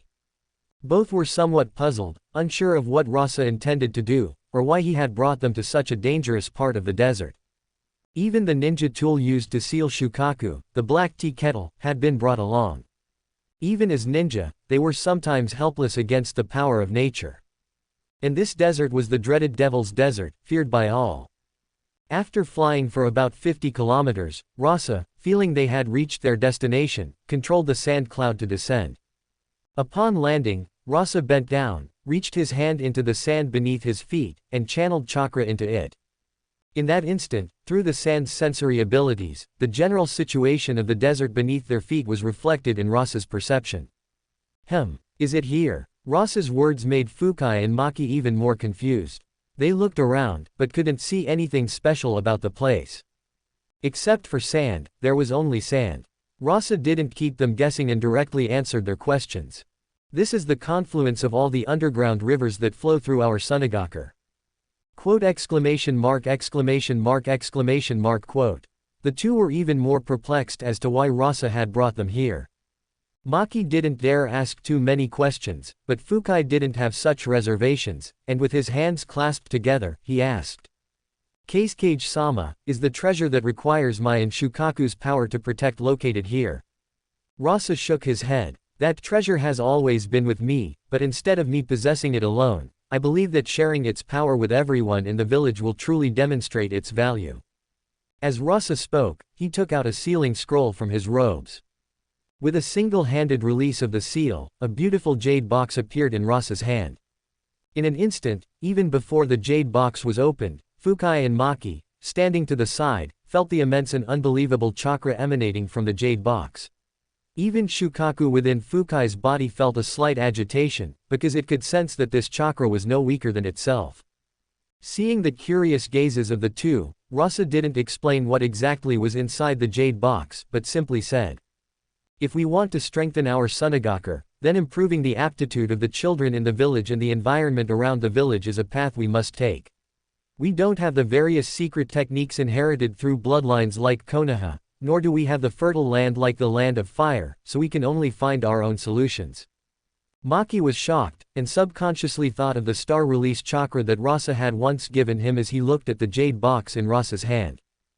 Fukai also understood something and said, so that's it, Kazekage-sama intends to channel this chakra through the underground river water, flowing into the village, subtly changing the physique of the villagers and the environment of the village. However, Kazekage-sama, are you sure that this chakra won't have any negative effects? Rasa's answer made Fukai frown. No, I'm not sure. Although the people of Rorin had been living under the influence of the dragon vein chakra and nothing unusual had happened, Rasa was still cautious and didn't dare to guarantee anything. That's why I brought the black tea kettle here. As the words fell, Rasa, holding the jade box, slowly walked towards the black tea kettle. Although the black tea kettle didn't look big, as a treasure capable of sealing Shukaku, it came with a very large alternate dimension inside. Open. As the sealing formula on the black tea kettle was released, the lid of the kettle was opened, and Rasa controlled the sand to put the jade box into the tea kettle. Then, he formed hand seals with both hands and slammed his palms onto the desert. Boom! Instantly, around the 4 giant sand statues rose from the ground, forming 4 stone sculptures about 14 or 15 meters high under Rasa's high-density condensation. Then, countless curse seals spread out from its palms towards the surroundings, eventually climbing onto the 4 statues, as if forming a net condensed from incantations. Dragon vein seal extinguish. But it didn't end there. Dragon vein seal open. As the words fell, a blank area formed in the middle of the incantation net. Under Rasa's control, the sand in this blank area began to collapse continuously, forming a huge pit. By this time, Rasa's preparations were almost complete, and he had the leisure to explain. For safety's sake, I will put a double seal on the chakra in the jade box. The first layer is the black tea kettle, which is the first layer of insurance I put on the chakra in the jade box. The second layer is the dragon vein seal you see, which can make the violent chakra in the jade box become gentle. Speaking of this, Rasa looked at Fukai and said, although I can't be sure whether this chakra in the jade box has any side effects on the human body, but from the information I have collected, the residents of Rorin have lived under the influence of the dragon vein chakra for decades without any problems. And with these 2 layers of seals, even if there are any side effects, we can recover in time. I did these things also because I hope to share the power of this chakra in the jade box with all the villagers of Sunagaku, just like your name, Fukai. Fukai's cloudy eyes lit up, and then, as if understanding his mission, he nodded heavily and said, I understand, Kazekage-sama. I will leave this place to me next. For the future of Sunagaku, Shukaku and I will guard this place well. Maki, from now on, only you can know about the existence of this place, and you alone will be responsible for transporting all the necessities of life for Elder Fukai.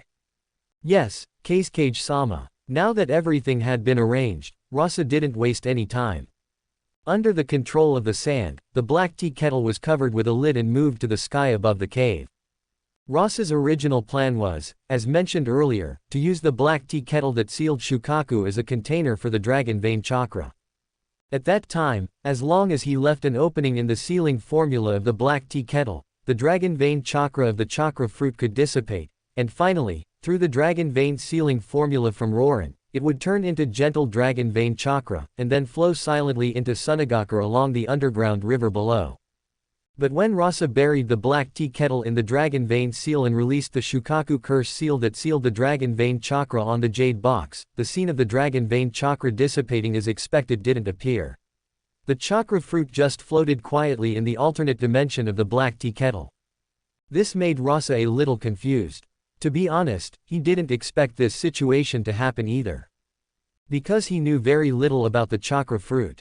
Maki and Fukai, standing behind Rasa, looked at Rasa, who had been motionless for a long time and seemed to be lost in thought, and seemed to feel that something was wrong, but for some reason, they both felt that it was better not to speak. Just like that, after an unknown amount of time, Rasa suddenly moved again, waving his hand, and the surrounding sand kept pouring into the alternate dimension of the black tea kettle.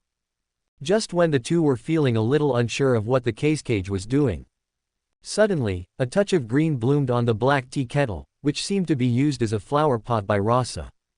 Looking closely, a small sapling began to slowly rise from the ground, stretching its branches and leaves, and around these branches and leaves, patches of beautiful grass and flowers began to appear on the originally desert land. This scene, which could be called a desert miracle, directly stunned Fukai and Maki. And even more surprised than them was Rasa. He didn't expect his attempt to have an effect.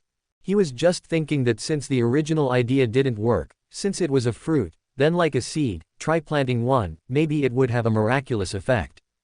After all, this was the ninja world where the god tree existed, but he really didn't expect that the dragon vein chakra fruit he planted would really take root and sprout. So, is this also a god tree? Just as Rasa actually used a chakra fruit to grow a divine tree. The official letters from Sunagakure's Anbuta Iwagakure and Kumogakure were also delivered to the hands of the third Tsuchikage, Onoki, and the third Reikage, A. The third Tsuchikage received the official letter from Sunagakure the earliest. Even with his very steady temperament, he was so angry when he saw the content of this official letter that smoke came out of his ears. The fourth Kazekage of Sunagakure is really a shameless brat. Because his son Kuritsuchi went to the front line, his confidant, Dosu Kinuta, was by Onoki's side at this time. What's wrong, Lord Tsuchikage? How did Sunagakure reply? Onoki directly handed the scroll in his hand to Dosu Kinuta, and Dosu Kinuta took a glance and also felt extremely angry. It's really ridiculous. Is the Kazekage of Sunagakure treating our Iwagakure as fools? He actually wants our Iwagakure to pay for the military expenses of Sunagakure's battle this time, and the amount is too exaggerated. Onoki also snorted coldly. He didn't care about what was written in the scroll. The fourth Kazekage's initial appointment and the unstable situation in the village were just excuses, which Onoki was happy to see. Dosu Kinuta, what do you think Iwagakure should do? Onoki asked tentatively. Dosu Kinuta said without hesitation. Sunagakure dares to make such rude demands to our Iwagakure, it must be because they think that our Iwagakure can't spare any troops from the war with Konoha now. But little do they know that our Iwagakure has always had reservations, and this official letter must have been received by not only our Iwagakure but also Kumogakure. With the third Reikage's violent temper, he certainly won't let it go. Oh, what do you mean? Reporting to Lord Tsuchikage, I think this is an opportunity to unite with Kumogakure. The war has continued to this point, and Konoha can't hold on any longer. They are just relying on those few people to hold on. As long as our two villages unite, we will definitely be able to defeat all of Konoha's defenses in one fell swoop and go straight to the land of fire. Onoki looked at Dosu Kinuta with appreciation. Good idea. Before Dosu Kinuta could be happy, he heard Onoki continue to say. However, you think too simply of Konoha. Only Onoki, who had seen Uchiha Madara, could understand Konoha's terrifying foundation. Dosu Kinuta didn't quite understand why Onoki would say this. Clearly on the battlefield, both Kumogakure and Iwagakure had already reached the interior of the land of fire. Konoha could be said to be retreating steadily, and was about to retreat to the daimyo's mansion. Yet Lord Tsuchikage was still so afraid of Konoha. Just then, Onoki spoke. Do as you said, send a letter to Kumogakure in my name. There's no need to form an alliance, that guy will definitely be suspicious with his temper, but cooperation is still possible. For example, this time, the brat of Sunagakure should be taught a good lesson. Dosu Kinyuta immediately understood Onoki's meaning and asked tentatively. Then should we dispatch the village's ninjas, or from the front line? Onoki thought for a while. The war has been going on for a month, and it's time for the ninjas on the front line to rest. Let Gari lead the explosion corps to replace them. As for these ninjas who have retreated, you will lead them to Sunagakure. By the way, withdraw Roshi as well and let him follow you to Sunagakure. Dosu Kinyuta immediately understood that the discord between the village's four tails Jinchuriki and Lord Iwagakure was a secret known to many people. Lord Tsuchikage didn't want Roshi to have too much prestige in the village. I understand, then are we just deterring, or? Onoki snorted coldly. That depends on whether the brat of Sunagakure is obedient. If he's not obedient, it's okay to teach him a lesson. Just a lesson. Dosu Kinyuta instantly understood. Hey, I'll go contact Kumogakure now. Bang! The front line where Kumogakure and Konoha were fighting. Not long after, the third Raikage, also received an official letter from Sunagakure. After reading the contents of the scroll in his hand, his eyebrows immediately raised, and the chakra in his body went berserk. Yah! Damned brat! The surging aura erupted by the surging chakra startled everyone in the camp. Old man, are you okay? What exactly did Sunagakure reply that made you so angry? The third Raikage also passed the scroll to everyone. The future fourth Raikage was also furious after reading it, but Dodai looked at it and said. Lord Raikage, it seems that the fourth Kazekage of Sunagakure is not the smart person you said he was. Then old man, what should we do now? The third Raikage's answer was simple. Wait. Everyone in the camp was stunned. The third Raikage gave them the answer. That old guy Onoki must have also received a reply from Sunagakure. We can't let Kumogakure be the only one to step forward in this matter. The third Raikage was right. Just in the afternoon, the front line received an official letter sent by Iwagakure's Anbu. Old man, you really are as good as a prophet. The future fourth Raikage said flatteringly. The third Raikage said while opening the scroll. After all, we've been old rivals for so many years, how could I not know what that guy Onoki is thinking? Before he finished speaking, the third Raikage had already roughly glanced at the contents of the scroll and immediately had an idea. Next, let the village's ninjas on the front line rest for a while, just take a defensive stance. Dodai, transfer Toroi from the village. Dodai was stunned for a moment, then nodded. Understood, I'll go do it now. The future fourth Raikage asked with some confusion. Old man, why is that? We were only one step away from completely defeating Konoha's ninjas. One step. If he was facing the village's ninjas, the third Raikage would naturally not speak his mind, but when facing his own people, as an elder, it was still necessary to convey some words to future generations. Open your eyes and take a look. At this point, both we and Konoha are actually deadlocked. Although Konoha is facing enemies on two fronts, the battlefield is favorable to them, because this is the land of fire, and Konoha's support is very fast, but we are different. It takes at least 2 days for the village's ninjas to come and support us, plus, those excellent ninjas of Konoha. Speaking of this, the third Raikage also clenched his fist tightly, making a cracking sound. Perhaps, only their generation could know where the true terror of Konoha lay. That is the endless stream of talent. If this drags on, only Kumogakure will ultimately be defeated. Therefore, uniting Sunagakure and Iwagakure to defeat Konoha in one fell swoop is the best choice. Thinking of this, he looked at Dodai and ordered without hesitation. Since Onoki has dispatched the Jinchuriki, we can't fall behind either. Dodai, transfer Yugido Ni as well. She and Toroi will follow your command and take them to meet with the ninjas of Iwagakure. There is only one goal. That is to let the brat of Sunagakure see clearly the current situation in the ninja world. Dodai immediately nodded in understanding. The terrifying power of the two-tailed beast should be enough to make that young cage of Sunagakure obediently listen, right? The sudden calm of the Hidden Cloud Village and the Hidden Rock Village could not be concealed from Konoha, which was at war with them. The two villages also had no intention of hiding anything. The movements of the ninjas from both villages were clearly seen by Konoha's Anbu. Because at this time, both villages had already invaded the Land of Fire, and because the battle lines were quite deep, the high-level officials on Konoha's two battle lines could gather together, and the ninjas could support each other. This is also the reason why Konoha can still persevere in the face of attacks from the two countries. Inside Konoha's camp, the third Hokage, Danzo, Orochimaru, Jiraiya, Minato, Hyuga Hazashi, the Ino Shika Cho trio, Shibi Aburame, these village elders and the heads of the participating families rarely gathered together. This also proves that Konoha's situation is indeed not optimistic. Except for the Uchiha clan, Konoha can now be said to have used all its elites. Everyone's eyes were a little tired. A month of continuous battles had taken a great toll on them. As an excellent intelligence ninja, Shibi Aburame reported the movements of the Cloud and Rock ninja on both battle lines that his insects had seen. The third Hokage, wearing a black tight-fitting combat suit, thought for a moment and said slowly.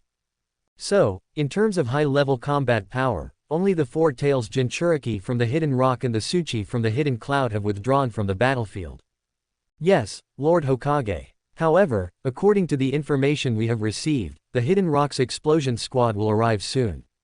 It is led by the famous explosion release ninja, Gari. Therefore, the withdrawal of the Four Tails Jinchuriki will not have any impact on us. On the contrary, it may make the Hidden Rock village more united. Well, it seems that the current war situation is still very severe for our Konoha. Danzo took the opportunity to ask. Why not take this opportunity to attack the Hidden Cloud and Hidden Rock, while they are in chaos? Shikaku Nara, the commander on the front lines, sighed and said. The ninjas in the village are already very tired. Continuing to fight will be detrimental to us. Moreover, the Hidden Cloud and Hidden Rock will definitely be on guard. Counterattacks will not be very effective. Then has the reason for the changes on the Hidden Cloud and Hidden Rock front lines been determined? Jiraiya asked. Yes. Inoichi Yamanaka replied. According to the information we have obtained, their target seems to be the Hidden Sand Village. Hidden Sand Village. Instantly, almost everyone in the camp widened their eyes. Not long ago, they, Konoha, were played around by the Hidden Sand Village.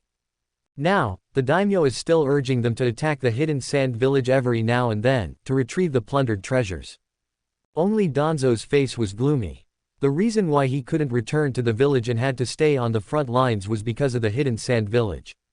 Of course, Danzo knew that he had never attacked the third Kazekage of the Hidden Sand Village, but that was no longer important.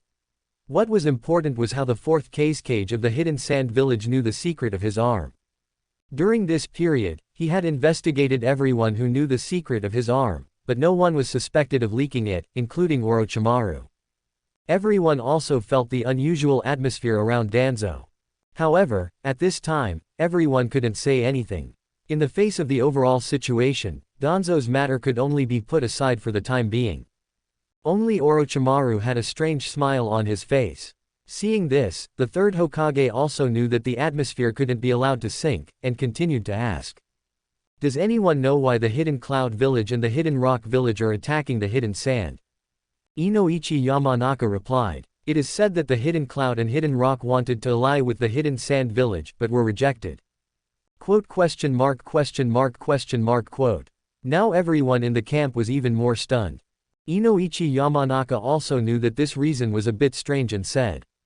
This is the news released by the Hidden Sand Village itself. Quote. Everyone was silent for a while, not knowing what the Hidden Sand Village was up to. But one thing was certain, they must not underestimate this fourth Kazekage of the Hidden Sand Village. Konoha and the Land of Fire had already suffered a great loss because of this. If that's the case, we might as well take advantage of the situation and attack the Hidden Sand Village. After all, the daimyo has urged us countless times. Danzo said vengefully. The third Hokage seemed a little tempted, but still shook his head. No. If we do that, no matter what the result, we may push the Hidden Sand Village to the side of the Hidden Cloud and Hidden Rock. In that case, we will be attacked from three sides. The daimyo's task must be completed, but not now. What is most important to us now is to break the state of being attacked from both sides. Cloud and Rock, as long as we can repel one of them, Konoha's situation will be greatly alleviated. Konoha has never feared any one party in a one-on-one fight. Shikaku nodded. However, given the current situation, it is difficult. If we move against any one party, the other party will definitely not sit idly by. This immediately seemed to put Konoha's situation in a stalemate. At this moment, Danzo came up with another bad idea. Let the Nine Tails go to the battlefield. With the power of the Nine Tails. But before he could finish speaking, Minato, who had been silent all along, immediately stood up and retorted. No, Elder Danzo, Kushina has not yet mastered the power of the Nine Tails. It is not appropriate to let her join the battlefield now. HMPH. Danzo's eyes were cold. The so-called Jinchuriki's purpose of existence is as a tailed beast weapon. Now is the time for Kushina to show her value. No. Elder Danzo, uncontrolled power will not only harm the enemy, but also harm our own people. Therefore, I still don't think bringing Kushina to the battlefield is a good idea. Being refuted by Minato again and again, Danzo's eyes became even gloomier. Minato, are you opposing my decision as an elder? Minato was not afraid at all, and said with a rare coldness. Sorry. Elder Danzo, this is the battlefield, not the village. I am the supreme commander in charge of the Hidden Rock Village front line. Only the Hokage can order me. In fact, to be precise, Elder Danzo, even you should obey my orders. Quote exclamation mark exclamation mark exclamation mark quote. At this moment, Danzo looked at Minato with an unprecedentedly gloomy expression, but Minato met his gaze without fear. The atmosphere in the camp suddenly became tense. The third Hokage finally spoke coldly. All right, Danzo, let's not mention Kushina's matter anymore. The third Hokage's order marked the end of this dispute. Danzo said coldly. Jiraiya, you really have taught a good disciple. What kind of person was Jiraiya? How could he be afraid of Danzo? He patted his disciple's shoulder and laughed loudly, saying, yes, I think so too. Seeing this, Danzo slowly stood up. Since there is no place for me here, then I will return to the village. HMPH. Looking at Danzo who was slowly leaving, everyone frowned, but under the circumstances that the third Hokage had not spoken, no one dared to say anything. Only Shikaku seemed to understand something. Now is the time when the village is internally empty. Now that Danzo is going back, as an elder of the village, he can just deal with the rumors in the village, as well as the Uchiha clan. And at this moment, the Hidden Sand Village also received news that the Hidden Cloud and Hidden Rock were preparing to attack the Hidden Sand Village. On the streets of Sunagaku. Thanks to the spoils from the recent raid on the Land of Fire and Rasa's reforms, the village's ninja and civilians alike had money in their pockets. Coupled with the expansion of the Ninja Academy and the hospital, as well as the construction of the orphanage, Sunagaku was beginning to display a thriving and prosperous outlook. The shops lining the streets displayed many exquisite items, precious jewelry, and beautiful clothes. These were plundered by Sunagaku ninja from the great nobles of the Land of Fire. These things were completely worthless to a ninja village, so Rasa ordered Maki to dispose of them. Maki began to act quickly after receiving the order. Maki planned to sell most of these items to the nobles of the Land of Wind, but he also kept a small portion and transferred them to the village's merchants to be sold. Inside a women's clothing store by the street, Karura, the Kazekage's wife, and Shinga, the queen of Rorin, were trying on beautiful clothes one by one in this store. It had been 3 days since Shinga arrived in Sunagaku. In fact, on the very first morning of her arrival in Sunagaku, she had already received word from Rasa that Sunagaku had approved Rorin's application to join them, but she was in no hurry to return. Instead, she wanted to become more familiar with Sunagaku and understand how Sunagaku would accommodate her people in the future. Shinga was a very intelligent woman. Otherwise, she would not have been able to become the queen who ruled Rorin. Therefore, she understood that if she could establish a good relationship with Karura, the Kazekage's wife, it would be very helpful for the villagers of Sunagaku to accept the people of Rorin in the future. Shinga was smart, and Karura was no slouch either. Although Karura looked innocent and gentle, like a naive little girl who didn't know the ways of the world, don't forget that her true identity was a Jonin of Sunagaku, and she had become the second Kazekage's sand control technique test subject at a very young age. How could she really be a silly girl who didn't understand anything? Sensing Shinga's intentions, Karura did not refuse but accepted Shinga's advances. Because Karura, who had already become Rasa's wife, also wanted to help her husband. The two quickly came out of the women's clothing store with laughter and joy, both wearing long skirts with a very Sunagaku style, looking very simple, with scarves around their necks to prevent sand from blowing in. These 3 days had also given Shinga a general understanding of Sunagaku. How should I put it? Unlike the terrifying ninja she had seen on the night of her arrival, the villagers of Sunagaku all seemed very simple and honest. Perhaps because of the scarcity of resources, Sunagaku did not have a culture of extravagance. The people of the entire village seemed very frugal and simple in terms of food, clothing, housing, and transportation. Even Karura, the Kazekage's wife, did not have many beautiful clothes and dressed very simply. However, judging from the smiles on the faces of the children and women, everyone seemed very content. Everyone in Sunagaku seems to be living very happily. Shinga, walking on the street with Karura, said with emotion as she looked at the smiles on the faces of the ordinary people in the village. Karura smiled proudly on her face and said, "It's Rasa-kun, because of him, everyone can live so happily." After spending these 3 days together, Shinga had also heard about the events between Sunagaku and Konoha some time ago. Although, from her personal values, it seemed a little immoral to plunder other countries, it seemed to be a common occurrence for ninja villages. Just then, 3 cute little kids ran over and surrounded Karura, calling out happily, "Lady Karura! Oh, it's Mori, Angie, and Luo, the 3 of you." Shinga looked at Karura greeting these 3 children with some surprise. The 3 children seemed even more excited when they saw that Karura had remembered their names. A bold little girl even grabbed Karura's skirt and said, "Lady Karura, we want to show you something. Can we?" "Of course, little Angie." Karura gently stroked the little girl's head, gestured to Shinga with her eyes, and followed the 3 children. Seeing this, Shinga followed. Before long, the 5 arrived next to a small house. Karura naturally knew that this small house was the village's well house. There was one every certain distance to make it easier for the villagers to use water. Just as Karura and Shinga were both curious as to why the 3 children would bring them here, a little girl named Angie pointed to the edge of the house and shouted, "Lady Karura, come quickly, it's grass. So much grass. Grass." Karura was stunned and looked in the direction Angie was pointing, and her eyes widened in surprise. Next to the well in the well house, in the gaps in the stone floor, a small patch of grass had grown, which was very conspicuous on the lowest sandy ground. "This is..." Karura was stunned, walked forward a few steps, bent down, gently stroked the branches and leaves of the grass, her eyes full of disbelief.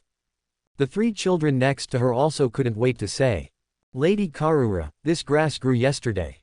Not only here, we've seen it, in some places in other well houses in the village have also grown grass. Everyone in the village says this is a miracle brought by Lord Kazekage." Miracle. Karura was stunned, seemingly surprised by these 2 words, but soon smiled, stood up, stroked the little heads of the 3 children, and said gently, "Then you must take good care of these grasses in the future." Yes. After comforting the 3 children, Karura and Shinga also left the well house. Thinking of the grass she had just seen, Shinga, who seemed thoughtful, looked at Karura with a gentle face and tentatively said, "Does Rasa often not come home for a long time like this?" Karura looked at Shinga strangely, and looking at her eyes, she immediately understood that Shinga had something to say, but she was too embarrassed to say it directly. Could it be related to the grass she just saw? She responded with a smile. Rasa-kun is the Kazekage of the village, and everything in the entire village rests on his shoulders. Karura didn't say it clearly, but Shinga also understood Karura's answer. She sighed and said, "Well, when I was in Roran, I often neglected Sarah because of official duties, and I have never experienced the life of an ordinary woman like this." Karura smiled even more when she heard this. "Then I'll have to take Shinga to take a good stroll." But just as the 2 women were about to continue shopping, suddenly, Karura, who sensed something, raised her head and looked towards the top of her head. Seeing this, Shinga also looked along Karura's gaze with some curiosity, but she couldn't see anything, but inexplicably felt a trace of unease looking at Karura's frowning. Just as Shinga didn't know what to say, an Anbu ninja appeared in front of the 2 with a whoosh. Lady Karura, Lady Shinga, Lord Kazekage invites the two of you to come over. Inside the Wind Shadow building, in the Wind Shadow's office. Many of the village's high-ranking officials were gathered. Besides Rasa, Chio, Ebizo, Pakura, Mikawa, and Maki, some Jonin from the village were also present. Everyone was listening to the report from the Anbu ninja below. Lord Kazekage, according to our Anbu in the Land of Birds, the advance team of the Stone Village has already entered the Land of Birds. The leader is the four-tailed Jinchuriki from the Stone Village. The Cloud Village is also approaching our Wind Country from the sea. The leaders are Dongtai, a Jonin from the Cloud Village, and the two-tailed Jinchuriki. I'm afraid they will reach the coastline of our Wind Country in 2 days at most. The daimyo is already urging us to fight. This caused a tense and uneasy atmosphere to permeate the entire office. The Sand Village was not the Leaf Village, possessing the confidence to face the invasion of 2 major ninja villages at the same time. Moreover, this time, the Cloud Village and Stone Village had directly dispatched two-tailed beasts. However, in contrast to the somewhat somber atmosphere in the office, Rasa said with ease. So, the Cloud Village and Stone Village have joined forces. Their first target is actually our Sand Village. Pakura said coldly. Looks like Kazekage, your plan has failed. No. Rasa shook his head. This precisely shows that the current Stone and Cloud Villages urgently need us to help them break the deadlock. That's why they're using such a large force to scare us. Kazekage, are you saying that the Cloud and Stone Villages don't intend to go to war with us? Mikawa asked thoughtfully. Rasa's answer was decisive. Of course. Putting aside the current situation, what benefits would the Cloud and Stone Villages gain from starting a war with our Sand Village? Furthermore, if they really wanted to fight us, how could they be so blatant? Even the Anbu could find out about the Cloud Village's two-tailed Jinchuriki being dispatched. Ebizo nodded. The Kazekage is right. We only knew that the Cloud Village had successfully created the 8-tailed Jinchuriki, but regarding the 2-tailed Jinchuriki, if the Cloud Village hadn't revealed it on their own initiative this time, we would probably have been caught off guard. Ebizo's words also made many of the Jonin in the office breathe a sigh of relief. Indeed, if the Cloud Village really wanted to attack the Sand Village, how could they leak such crucial information? Then what should we do next? Pakura asked. The plan remains the same. Whether it's the Leaf Village or the Cloud and Stone Villages, as long as it's a battlefield, it's a training ground for our village's ninjas. It's just that the enemy has changed. Pakura, how about I leave the Stone Village to you? The four-tailed Jinchuriki's lava release is of the same type of bloodline as your Scorch release. Pakura's eyes lit up. Lava release, huh? No problem, I've wanted to fight a Jinchuriki for a long time. Especially after mastering Star Release Chakra, which greatly increased her chakra reserves, and developing Scorch Release Chakra secret techniques. As for the Cloud Village, Mikawa, I'll leave that to you. No problem. Seeing the two agree, Rasa also instructed. Our strategy remains the same. As long as the Cloud and Stone Village ninjas don't cross the border of our Wind Country, let them do whatever they want. You only need to be responsible for stabilizing the front lines. If they want our Sand Village to help them attack the Leaf Village, they have to pay a price. Maki, next, send out the Anbu to be responsible for monitoring intelligence, supporting Mikawa and Pakura, and at the same time, we can't ignore the Leaf Village. We must prevent them from counter-attacking. Understood, Lord Kazekage. Seeing that Rasa hadn't mentioned himself, Pakura asked curiously. Then what about you, Kazekage? Me. Of course, I'll be stationed in the village, ready to support you at any time. It's not time for a real war yet. It's better for me, the Kazekage, not to move easily. The plan to attack the Land of Fire was because Rasa, the newly appointed Kazekage, had not yet gained a firm foothold and had to take the lead to gain enough prestige. But now, after he had successfully secured his position as Kazekage, it would be inappropriate for him, as the shadow of a village, to move so easily. Not to mention that it would easily expose the Sand Village's internal weakness, it would also easily cause instability within the village. Of course, the most important reason was that although Rasa had obtained the power of the Dragon Vein Chakra through the open black lens bracket Karma close black lens bracket, he had not yet mastered how to use the Dragon Vein Chakra power proficiently due to the short time. To put it simply, he had chakra, but no techniques. What is ninjutsu? In Rasa's understanding, it is a technique that uses corresponding chakra to kill people most efficiently. And now, Rasa has a total of 3 types of chakra, including Shukaku chakra, star release chakra, and dragon vein chakra. Among them, Shukaku chakra is the easiest for Rasa to develop because of the Sand Village's inherited magnet release, the second Kazecage's research, and Gaara's techniques in the plot. He can use a series of techniques almost without thinking. As for star release chakra, its ability is very simple. It is to maximize the vitality of the ninja's body, so there is no need to develop too complicated techniques, just the star release chakra mode is already making the most of it. Only dragon vein chakra, whether it is inorganic reincarnation, object transformation, super speed self-healing, or chakra absorption, any one of these abilities, if developed well, can exist as a separate bloodline limit. It is precisely because of this that Rasa is unwilling to waste it. He wants to use his knowledge reserves as a Kage-level powerhouse to develop a series of techniques to perfectly and efficiently utilize these 4 abilities. At the same time, he wants to understand Dragon Vein Chakra as much as possible, hoping that in the future he can teach the others in the Sand Village to master the power of Dragon Vein Chakra, just like Sage Mode. As for the God Tree born from the Dragon Vein Chakra fruit, Rasa studied it for a few days, but unfortunately, he has not been able to figure out what the God Tree is for, whether it is really the 10 tails, or something else, except for seeing some subtle changes it brought to the environment of the Sand Village. With the limited time available, he can only put it aside for now and focus on developing Dragon Vein Chakra. Regarding the response plan for this attack by the Cloud Village and Sand Village, everyone discussed it for an hour and came up with a general response. Because of the confidence and composure shown by Rasa, the Kazekage, everyone's hearts were also much more at ease, without the initial panic. Remember, our goal remains unchanged. Our purpose has never been war, but to buy the village time and space to develop. Okay, let's go prepare according to the plan. Yes. As Rasa gave the order, everyone in the office left one after another. Before long, the office was empty. At this time, Maki also walked in and said, "Lord Kazekage, Lady Karura and Ms. Shinga have arrived." "Well, let them in." With Karura and Shinga, who were curious, entered, Rasa naturally asked the 2 to sit down, and then said apologetically, "I'm really sorry, Shinga, the matter of welcoming the people of Roran to join the Sand Village may have to be postponed for the time being." In fact, the 2 who had been waiting outside had also seen a large group of ninjas, Pakura, Chio, and the others, walking out of Rasa's office just now, and they had nodded and greeted Karura and Shinga. Karura took the initiative to ask for Shinga. Is the war about to start again?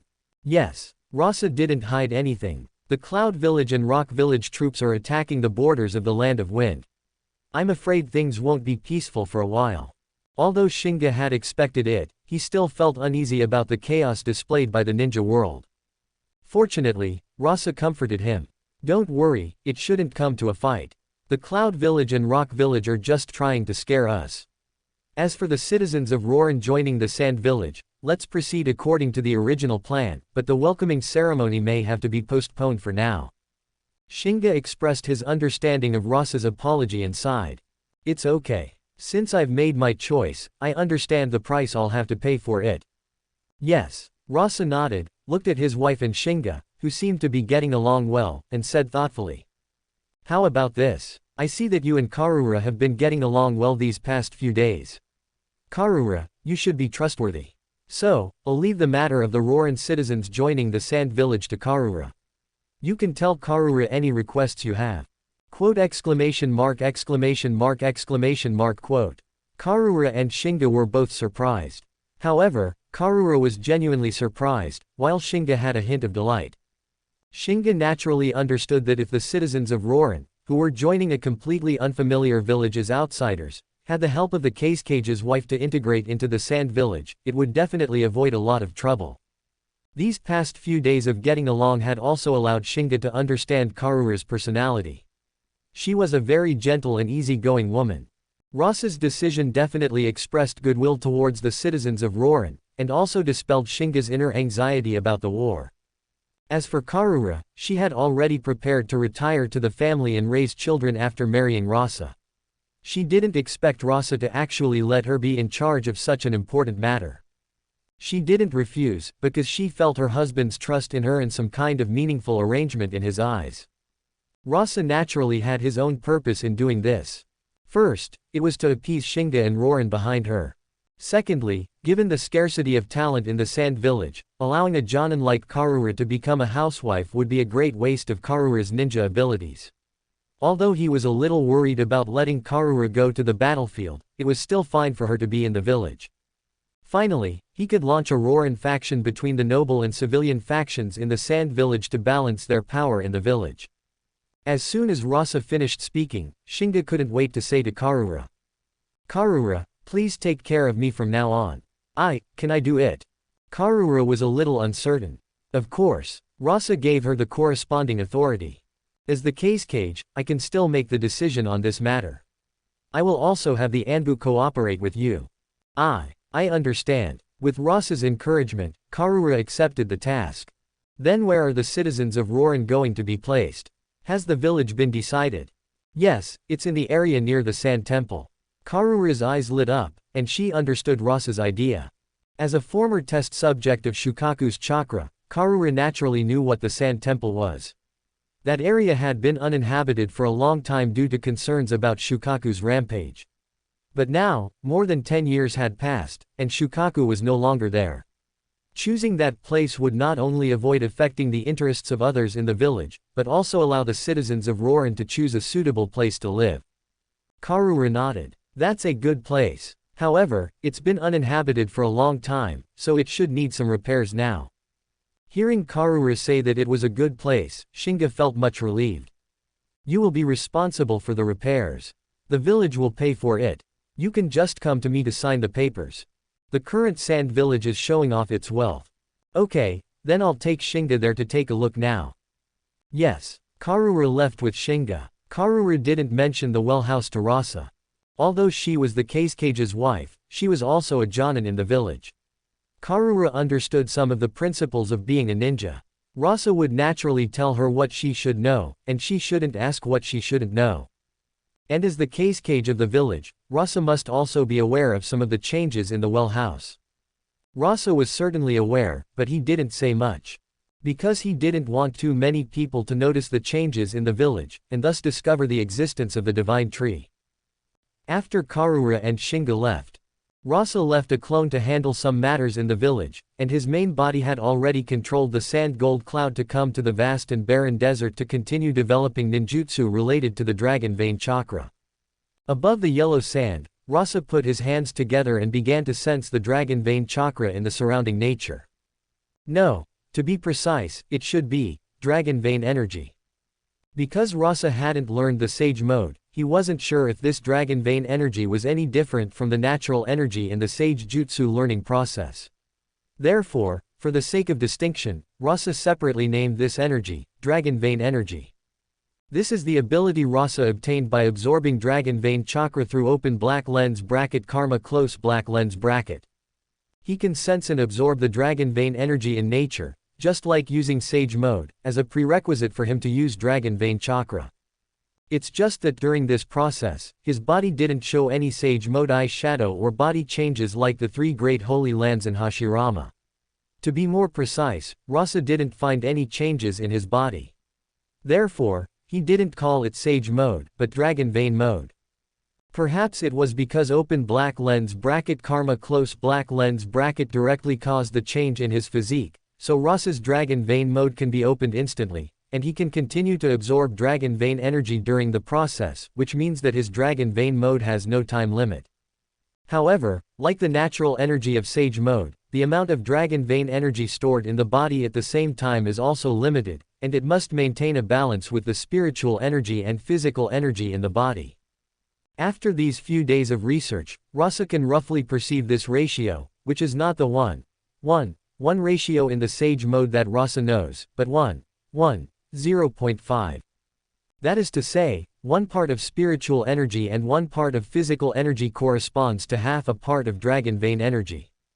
And after Rasa enters the dragon vein mode, these 3 parts of energy are mixed together according to the ratio, and a unique dragon vein chakra will be formed, and inorganic reincarnation, matter transformation, super speed self-healing, and absorption chakra are all abilities of dragon vein chakra. Therefore, To be precise, Rasa only obtained one ability through open black lens bracket karma close black lens bracket to absorb Dragon Vein chakra. To sense and absorb Dragon Vein energy, enter Dragon Vein mode, and the rest are the power brought by Dragon Vein chakra. Dragon Vein Shukaku manifestation. Accompanied by a booming sound, the gigantic Shukaku manifestation appeared on the boundless desert. Empowered by the Dragon Vein chakra, one could clearly see the changes in Shukaku's manifestation at this moment compared to before. Firstly, the exterior no longer had the obvious texture of sand grains but had become as smooth and delicate as real skin. This was the power of Dragon Vein chakra, matter transformation. It fused all the sand grains into one. This seemed insignificant, but it made the Shukaku manifestation no longer afraid of water release ninjutsu. Because the fused sand lost the gaps between the grains, water could not penetrate it, increasing the weight of the sand and damaging the Shukaku manifestation's body. In addition, the fused body also enhanced its defense, because the sand grains fused together became a hard bedrock. The defensive power of a loose pile of sand versus a stone is obviously different. Besides the changes in appearance, the Shukaku manifestation also became much more agile in its movements. It no longer had the stiffness of being controlled like a puppet when fighting against Minato Namikaze and Jiraiya. Instead, it was like a real creature. Whether running, jumping, or punching, its limbs were exceptionally fast and agile. When the tail swung, it contained the power to sweep away everything and also displayed a sense of freedom and lightness. More importantly, it did not require painstaking control. The feeling was like changing from a puppet controlled by chakra threads to a robot with its own set program. Although it still lacked its own intelligence, it could now fight on two fronts like a summoned beast. This was the power of Dragon Vein chakra's inorganic reincarnation, endowing inanimate objects with life and controlling them. This allowed Rasa's Shukaku manifestation to greatly enhance its offensive capabilities while possessing strong defensive power. However, this was not the limit of the Shukaku manifestation's offensive capabilities under the empowerment of Dragon Vein chakra. Whoosh! With a body flicker technique, Rasa appeared on top of the Shukaku manifestation's head. He connected with the Shukaku manifestation under his feet through his own chakra. At the same time, he formed hand seals. In response, the Shukaku manifestation under Rasa's feet also began to form hand seals with its claws. Dragon Vein Great Breakthrough. Or rather, it should be Wind Release Great Breakthrough. The hand seals and the effects of the ninjutsu were exactly the same for both. However, because of the Shukaku manifestation's huge size and the use of Dragon Vein chakra, the wind release released by the Shukaku manifestation was obviously much more powerful. Although it was only AC-rank ninjutsu, the destructive power it released was completely comparable to an A-rank ninjutsu. Visibly, a terrifying storm swept across the entire desert, stirring up a sky-filled sandstorm. However, looking at this huge destructive power, Rasa was not satisfied. There were two reasons. First, although he had already endowed the Shukaku manifestation with vitality through the power of inorganic reincarnation, he still had to connect his chakra with the Shukaku manifestation to release ninjutsu, using him to control the changes in the chakra within the Shukaku manifestation's body. Second, the chakra consumption was too huge. The sand that made up the Shukaku manifestation, as an inorganic substance, could not generate chakra on its own. This meant that after the Shukaku manifestation released ninjutsu and consumed chakra, its own chakra would only become less and less, requiring Rasa to replenish it. Although Dragon Vein chakra endowed Rasa with 4 perverted abilities: inorganic reincarnation, matter transformation, super speed self-healing, and chakra absorption, it still did not directly enhance his physique like Hashirama cells, turning his chakra into a tailed beast-level chakra. And because Rasa's own chakra was insufficient, in order to maintain the balance of the Dragon Vein chakra in his body, he could not really absorb Dragon Vein energy all the time. Looking at it this way, directly eating the chakra fruit condensed from Dragon Vein chakra might solve this problem, but Rasa did not do so, because he was also very worried that eating the chakra fruit would make the open black lens bracket karma close black lens bracket in his body thaw faster. Although he had greatly enhanced his power through the open black lens bracket karma close black lens bracket's ability, this did not mean that Rasa relaxed his vigilance against the possibility of being taken over by the open black lens bracket karma close black lens bracket. Moreover, Judging from the current state, his personal power was already sufficient to cope with the current situation in the ninja world, and the Shukaku manifestation should be able to hold off a complete tailed beast for a while. There was no need to take too much risk. It was just a pity that Rasa originally thought that the Dragon Vein Chakra's ability to absorb chakra could solve this problem, but after trying it, he found that the Dragon Vein Chakra could only simply absorb chakra and could not convert the absorbed chakra for his own use. However, this did not mean that Rasa's development of the Shukaku manifestation had reached its limit. As Rasa put his hands together, the form of the Shukaku manifestation began to change. Like the slugs of Shikatsu forest, it began to split rapidly, splitting into 100 small Shukaku manifestations. Although they were called small, they were still as large as small mountains compared to the human body. Rasa called it open black lens bracket Dragon Vein Shukaku manifestation splitting technique close black lens bracket. This was the inspiration Rasa gained from Sasori of the Red Sands puppet technique, secret technique 100 puppets. And the purpose of Rasa developing this move was to make up for the lack of troops in Sunagaku. Under the power of Dragon Vein Chakra's inorganic reincarnation, even Rasa, who was not good at puppet techniques, could easily manipulate these hundreds of small Shukakus, and through Dragon Vein Chakra's matter transformation, he gave these 100 Shukaku puppets their own weapons. All of these hundreds of Shukaku puppets were seen holding a shield in one hand and a sword in the other. In addition, their own weight of tons and the ability to absorb chakra and be immune to most ninjutsu allowed each Shukaku puppet to unleash Chunin-level destructive power. This meant that Sunagaku had 100 more Chunin. Unfortunately, although Rasa was the Kazekage of Sunagaku and knew some puppet techniques, he was not proficient in them. It was already the limit for one person to perfectly control 100 Shukaku puppets. Otherwise, the strength of these Shukaku puppets would not only be Chunin, and the number would not only be 100. And at this point, the development given to the technique open black lens bracket Shukaku manifestation close black lens bracket was almost at its limit. Next, it was the development of Rasa's own abilities such as open black lens bracket magnet release close black lens bracket and open black lens bracket sand controlled technique close black lens bracket. At this time, under the leadership of Pakura and Mikawa, hundreds of Sunagaku ninjas also left the village and headed towards the direction from which Kumogaku and Iwagaku were attacking. Perhaps it was the success of the previous surprise attack on the Land of Fire.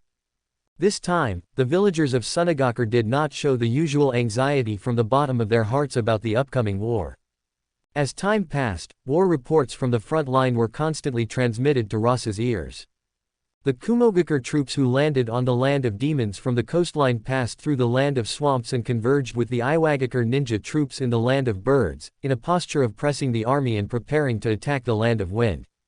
After receiving the information, Mikawa and Pakura each led the Sunagaku ninjas to the border line to meet, confronting the ninjas of Kumo and Iwa. For a time, the atmosphere on the entire border line of the Land of Wind became tense, and it seemed that a war was about to break out if they disagreed, but because neither side really had the idea of starting a war, they fell into a strange silence. But just then, a new force that no one had expected appeared on the battlefield, breaking this peace. Its name is Akatsuki. Wind Country, Sand Village. Upon receiving this newly delivered intelligence from the Anbu, Rasa had to put aside his technique development and return from the desert to the Kazekage's office. The Akatsuki organization. Rasa was somewhat surprised. That's right. Kazekage-sama, that's what those ninjas call themselves. Maki's face also showed a hint of disbelief. At this time, 5 days had passed since Yekora and Mikawa led the Sand Village ninjas to confront the ninjas of Cloud and Rock villages on the border of the Wind Country. In these few days, there had been some minor frictions every day, but because neither side really intended to start a war, there had been no major conflicts. But just last night, Cloud and Rock villages made a big move, appearing ready to launch a full-scale attack and invade the border of the Wind Country. It seemed they had had enough of the Sand Village's tough stance these past few days. The purpose of Cloud and Rock villages stationing troops on the border of the Wind Country this time was to gather the strength of the two villages, threaten the Sand Village, force the Sand Village to yield, and attack Konoha together. But facing the attack of the two villages, the Sand Village showed a very strong stance. Attacking someone else's doorstep, is this how you negotiate cooperation with others? The Sand Village will not be threatened by any village. If you want to see our Kazekage, withdraw your troops first. This was Yekora and Mikawa's strong response to the threatening posture of Cloud and Rock villages. The Sand Village was not only strong in words but also very tough in action. In the past few days, any Cloud and Rock village ninjas who dared to cross the border of the Wind Country were given a strong counterattack. On the contrary, the ninjas of Cloud and Rock villages were afraid to act rashly. This made Cloud and Rock villages finally unable to bear it. They were ready to teach the Sand Village a good lesson.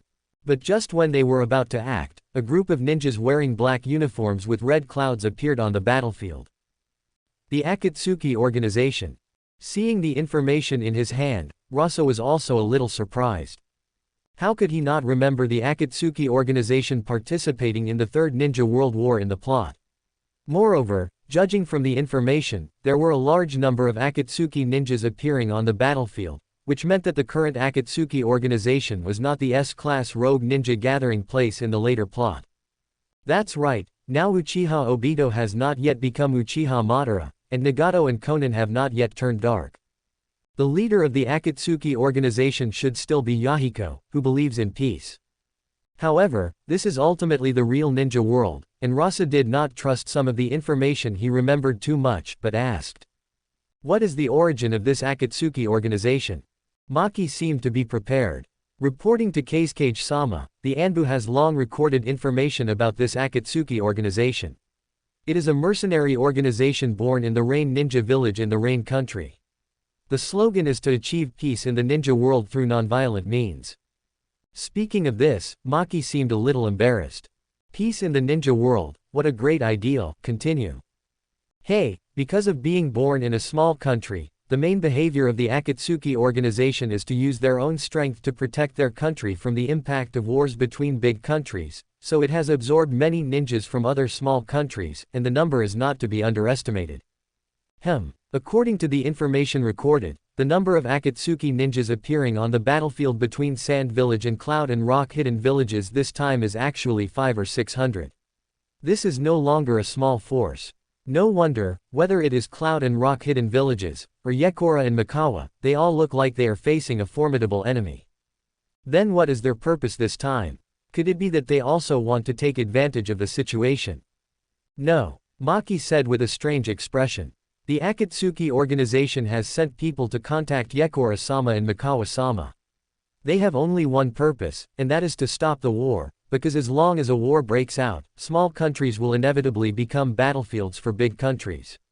This is their reply. That's really interesting. Then why didn't they show up when Cloud Hidden Village and Rock Hidden Village attacked Konoha? Did they think our Sand Hidden Village is weak and easy to bully now? Yekora-sama asked about this, and the reply from the Akatsuki organization is that although the Grass Country, Waterfall Country, Frost Country, and Iron Country are also small countries, they themselves are strong and have their own ninja villages to protect their people, but like the Rain Country, Bird Country, and Marsh Country. Maki didn't finish speaking, but Rasa understood. However, he didn't believe this kind of excuse. No matter how much they say, it's still because the main force of the current Ninja World War is on the battlefield where Cloud Hidden Village and Rock Hidden Village are attacking Konoha. The Akatsuki organization's strength can't play a deterrent role at all, but this side is different. Neither Sand Hidden Village, Cloud Hidden Village, nor Rock Hidden Village has sent their main force here. Ignore them and just continue according to our plan. Rasa directly made a decision. He doesn't take the current Akatsuki organization seriously at all. If he were alone, he wouldn't mind contacting the Akatsuki organization, but as the Kage of a village, he certainly couldn't show weakness. Maki said hesitantly. Those Akatsuki ninjas said that whoever takes the lead in starting the war will be the enemy of their Akatsuki organization. HMPH. Rasa just glanced at Maki coldly, and Maki was instantly frightened and covered in cold sweat. I'm sorry. Kazekage-sama, I will tell Yekora-sama and Mikawa-sama about your decision. Rasa then withdrew his gaze and said, is there anything else? Maki breathed a sigh of relief and said, it's Mikawa-sama. He means that the patience of Cloud Hidden and Rock Hidden has reached its limit. If this continues, I'm afraid a real fight will break out. Kazekage-sama, do you want to? Rasa thought for a while and gave his answer. Let Mikawa tell the guys from Cloud Hidden and Rock Hidden that if they want to see me, let the 3rd Raikage and the 3rd Tsuchikage come. Anyway, they will eventually fight Konoha, and it's time to talk about the deal. Hey. As Maki left, Rasa didn't waste any time and returned to the desert to develop and master his techniques again. Since he was going to face the 3rd Raikage and the 3rd Tsuchikage, they should also make some preparations based on their information. Less than a day later, both the 3rd Raikage and the 3rd Tsuchikage received the news from the front line. Interesting, is this kid going to give in? In Onoki's view, this was Rasa's expression of surrender. Since this was the case, he wouldn't mind meeting this young 4th Kazekage of the Sand-Hidden Village. To be honest, Onoki was also very interested in this intelligent young Kazekage. As for the Akatsuki organization, a group of naive and ridiculous guys, Onoki didn't take them seriously at all. The 3rd Raikage also had this idea. So, after discussions between the 3 parties, it was finally decided. 3 days later, the 3-Cage Summit will be held in Bird Country, where the war is taking place. Neither Sand-Hidden Village, Cloud-Hidden Village, nor Rock-Hidden Village hid the idea of this meeting, and soon the news spread throughout the ninja world. A dim sky, a torrential downpour, towering buildings of steel and concrete. This is the Rain Village of the Land of Rain. As a ninja village that once single-handedly stirred up the Second Shinobi World War. The Rain Village's past strength is beyond doubt.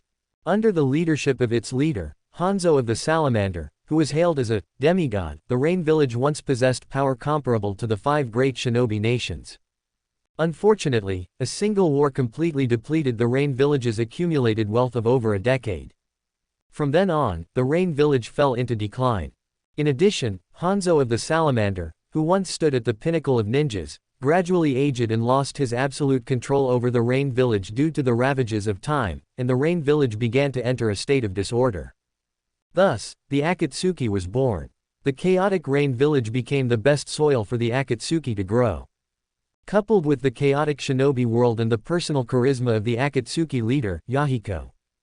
In just a few years, the Akatsuki had grown into a mercenary organization with nearly 1,000 ninjas. Although the strength of most of these ninjas was not particularly strong, it should be known that even in the entire shinobi world, apart from the 5 great nations, only the former Rain Village and Takigakure possessed this many ninjas. However, although the Akatsuki had grown to such an extent, they still had no intention of overthrowing Hanzo of the Salamander, because for the entire Akatsuki, the current Hanzo of the Salamander was still one of the people they respected. During the Second Shinobi World War, the reason why Hanzo of the Salamander declared war on Sunagakure and Konohagakure was because Hanzo, who had grown up in the Land of Rain since childhood, had become accustomed to the sorrow of being a small country squeezed between great powers and wanted to change everything. Although he ultimately failed, Yahiko regarded himself as the inheritor of this will. This is also what the current Akatsuki is doing.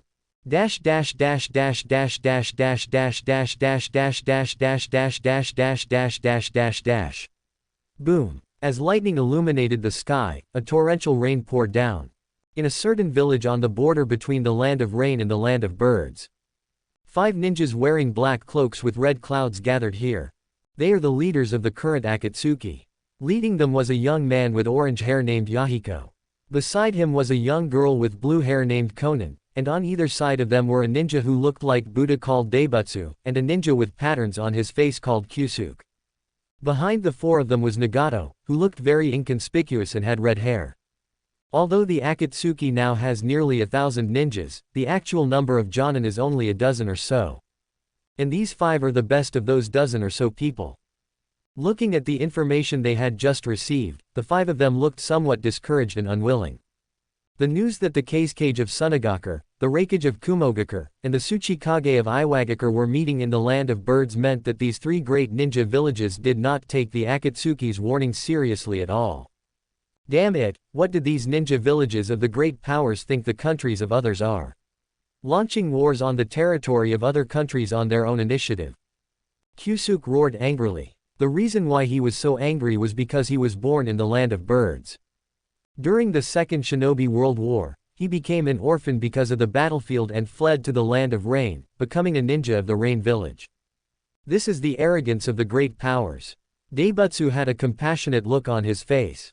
Feeling the strangeness of the atmosphere in the hut, Conan, who had grown into a great beauty but still had some of the temperament of a little girl, looked at the silent Yahiko and asked. Yahiko, what do we do now? Conan's gaze was rather worried. This action was a decision made by Yahiko, as the leader, after working hard to persuade everyone, but in fact, many people did not support it, because they did not think that these three great ninja villages would care about their small mercenary organization. In fact, that was indeed the case. Hearing Conan's words, Yahiko turned to look at Conan's gentle gaze, and while his heart stirred, he scratched his head and smiled. Sorry, it seems that I was really naive. Seeing that Yahiko could still smile, Conan also breathed a sigh of relief. Daibutsu then persuaded. It's not your fault, Yahiko. It's still that we are too weak. These great ninja villages don't take us seriously at all. Daibutsu's words made the 5 people in the hut fall silent again. After a while, Yahiko still raised his head and said with a serious expression. I still want to try. As soon as these words came out, the people in the hut were all startled. Try, what do you mean? What are you going to do? Conan asked nervously. This made Kyusuke, who had always had a crush on Conan, a little jealous, but he was also very worried that Yahiko would do something stupid. Yahiko's gaze was very firm. I'm going to meet these 3 Kage. If possible. Before Yahiko could finish speaking, he was met with fierce rebuttals from several people. Even Nagato, who had always been reluctant to speak, opened his mouth. What? You're crazy. No, absolutely not. What if they were too? Looking at the gazes of concern, Yahiko showed a gentle smile on his face but said in a very firm tone. Since the Akatsuki was established 3 years ago until now, we have been preparing for a long time. Isn't it just to wait for this moment? If this war continues to be fought, it will definitely become like the last war, affecting the entire shinobi world. By then, how many people will die? How many people will become orphans like we were when we were young? In that case, what is the point of our efforts for so long? Yahiko's gentle but firm words immediately stunned the 4 people in the hut. They wanted to say something to refute, but the words were stuck in their throats and they couldn't say them. But, don't worry, I'm not a fool. Seeing that everyone was so concerned about him, Yahiko also smiled foolishly and said. I won't be so foolish as to go see people just like that. Besides, those 3 Kage may not be willing to see me. Hearing this, everyone breathed a sigh of relief. Then what are you going to do? Aren't those 3 Kage about to go to the land of birds? I will request to meet those 3 Kage separately in the name of the Akatsuki leader. If they are willing to meet me, I will try my best to persuade them. Kyusuke bit his lip and said.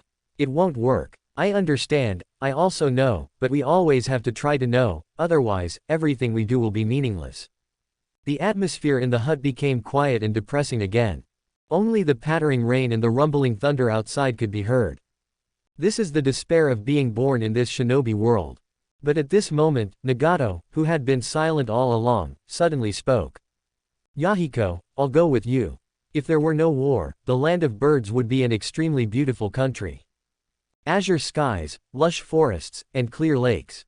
These make the country a habitat for many birds. This is also the origin of the name, Land of Birds. It's a pity that as the ninjas of the 3 great nations gathered here, scaring away all the birds and destroying the land and forests, it now looks like it's covered in smoke. The location for this 3 Kage summit is in a village not far from where the 3 countries' ninjas are at war. The villagers here had already abandoned their homes and fled the moment the war broke out. Ninjas from the 3 ninja villages are also hiding around this village to prevent the other 2 villages from taking action. As the land of earth is the closest to the land of birds, Onoki, the 3rd Tsuchikage, was the first to arrive here. Then came Rasa of the land of wind, which also borders the land of birds. As Rasa's guards, accompanying Rasa this time were Maki, the leader of the Anbu, and Rasa's brother-in-law, Yashimaru, a medical ninja. This was a deliberate arrangement by Rasa. With Rasa's current strength, besides genjutsu, only poison could put him at a disadvantage.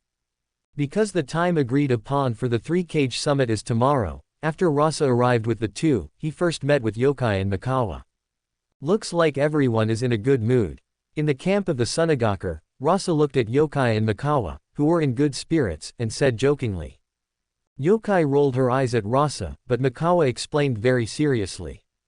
As you expected, Kazekage, Iwagakure and Kumogakure have no intention of starting a war with us. So, although we are directly facing ninjas from two countries, we are not under much pressure. What is the strength of Iwagakure's Jinchuriki and Kumogakure's Jinchuriki? This is what Rasa is more concerned about. As soon as he said this, Yokai and Mikawa frowned slightly. The two did not pretend to be strong, and said very seriously. Very strong. If it's just the state of partial tailed beast transformation, I'm not afraid, but the state of complete tailed beast transformation is simply incomprehensibly strong, and I can only delay it for a while. Facing such a chakra monster, if it weren't for the star release chakra you gave us, Kazekage, we might really be in trouble.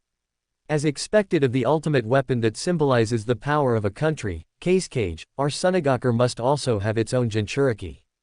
Mikawa's words attracted the attention of everyone in the camp. Sunagakure of course has its own Jinchuriki, which is Shukaku's Jinchuriki, Bunpuku.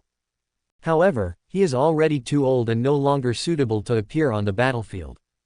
Then, the meaning revealed in Mikawa's words could not be more obvious. Wanting to replace the Jinchuriki represents the death of the previous Jinchuriki, and also represents the birth of another monster. Maki looked at Rasa with flickering eyes. Probably only he in the entire village knows the current situation of Bunpuku. Rasa naturally understood why Mikawa would have such an idea. Compared to the limits that humans can reach, tailed beasts, as natural chakra monsters, do have the power to influence the battlefield, so it is normal for ninjas to covet them. However, Rasa has other ideas about tailed beasts. The matter of the Jinchuriki cannot be rushed. Choosing a suitable Jinchuriki is not an easy task. Mikawa nodded without thinking much. Because this is also the truth. Suppressing the chakra of a tailed beast is not something that can be done by just choosing anyone. Rasa then changed the subject and continued to ask. How is the meeting place? It's a nearby village. We have checked it many times. Iwagakure and Kumogakure did not stop our exploration. It seems to be relatively safe at the moment, but we still can't be careless. At this time, Yokai continued to say. In other words, we don't have to fight anymore. Rasa shook his head. The fighting will continue, but whether the enemies will be Iwagakure and Kumogakure, or Konoha, depends on the outcome of this summit. Yokai and Mikawa were both a little worried. Of course, they didn't want to fight with Kumogakure and Iwagakure. The more they fought with ninjas from other villages, the more they could feel the weakness within the village. Compared to the abundance of talents in Kumogakure and Iwagakure, as well as weapons like tailed beast Jinchuriki. Sunagakure's high-end combat power seems very stretched, and they can only bully Konoha, which is under attack from both sides. Seeing this, Rasa also comforted them. Don't worry, since the Reikage and Tsuchikage are willing to participate in this three-cage summit, it means they have the same idea as me. The two also nodded in understanding. This also made them feel much more at ease. It has to be said that with Rasa as the pillar like Kazekage, they are much more calm no matter what they do. Thinking of this, the two were also a little admired. Putting themselves in his shoes and thinking about it. If they were the ones who became Kazekage, could they be as calm as Rasa in the face of such a chaotic situation? Having talked about this, they had discussed almost everything about tomorrow's three-cage summit. Yokai spoke about another real matter with a strange smile. That organization called Akatsuki sent us a letter, saying it was to be given to you, the Kazekage. Saying that, she took out a scroll from her arms and threw it to Rasa. Yokai didn't know the contents of the scroll. After all, she wasn't qualified to see it. This was specially for the Kazekage from that Akatsuki organization. However, it's impossible to say that she wasn't curious. Rasa was also stunned, took the scroll, opened it and looked at it, and his expression was a little strange. They are really naive. However, he quickly made up his mind. Since this leader of the Akatsuki organization wants to see me, then I will give them a chance. You reply to them, if they have the guts, after tomorrow's three-cage summit, come to our Sunagakure camp to see me. Saying that, he also threw the scroll to Yokai and the others. The few of them took a few glances before they knew what was written on the scroll. Looking at the somewhat naive words on it, Yokai asked curiously. What exactly is the origin of this Akatsuki organization? When they appeared 3 days ago, they gave me a shock. But, why does their leader look like a child? It was Maki who gave the explanation. He explained the origin of this Akatsuki organization to Yokai and Mikawa. When Yokai heard that the purpose of this Akatsuki organization was actually to promote peace in the ninja world through nonviolent means, her expression was a little surprised. This is definitely considered rare in the history of the ninja world. At this time, Rasa asked curiously. You have met this Akatsuki organization, what do you think of their strength? Mikawa thought calmly and said.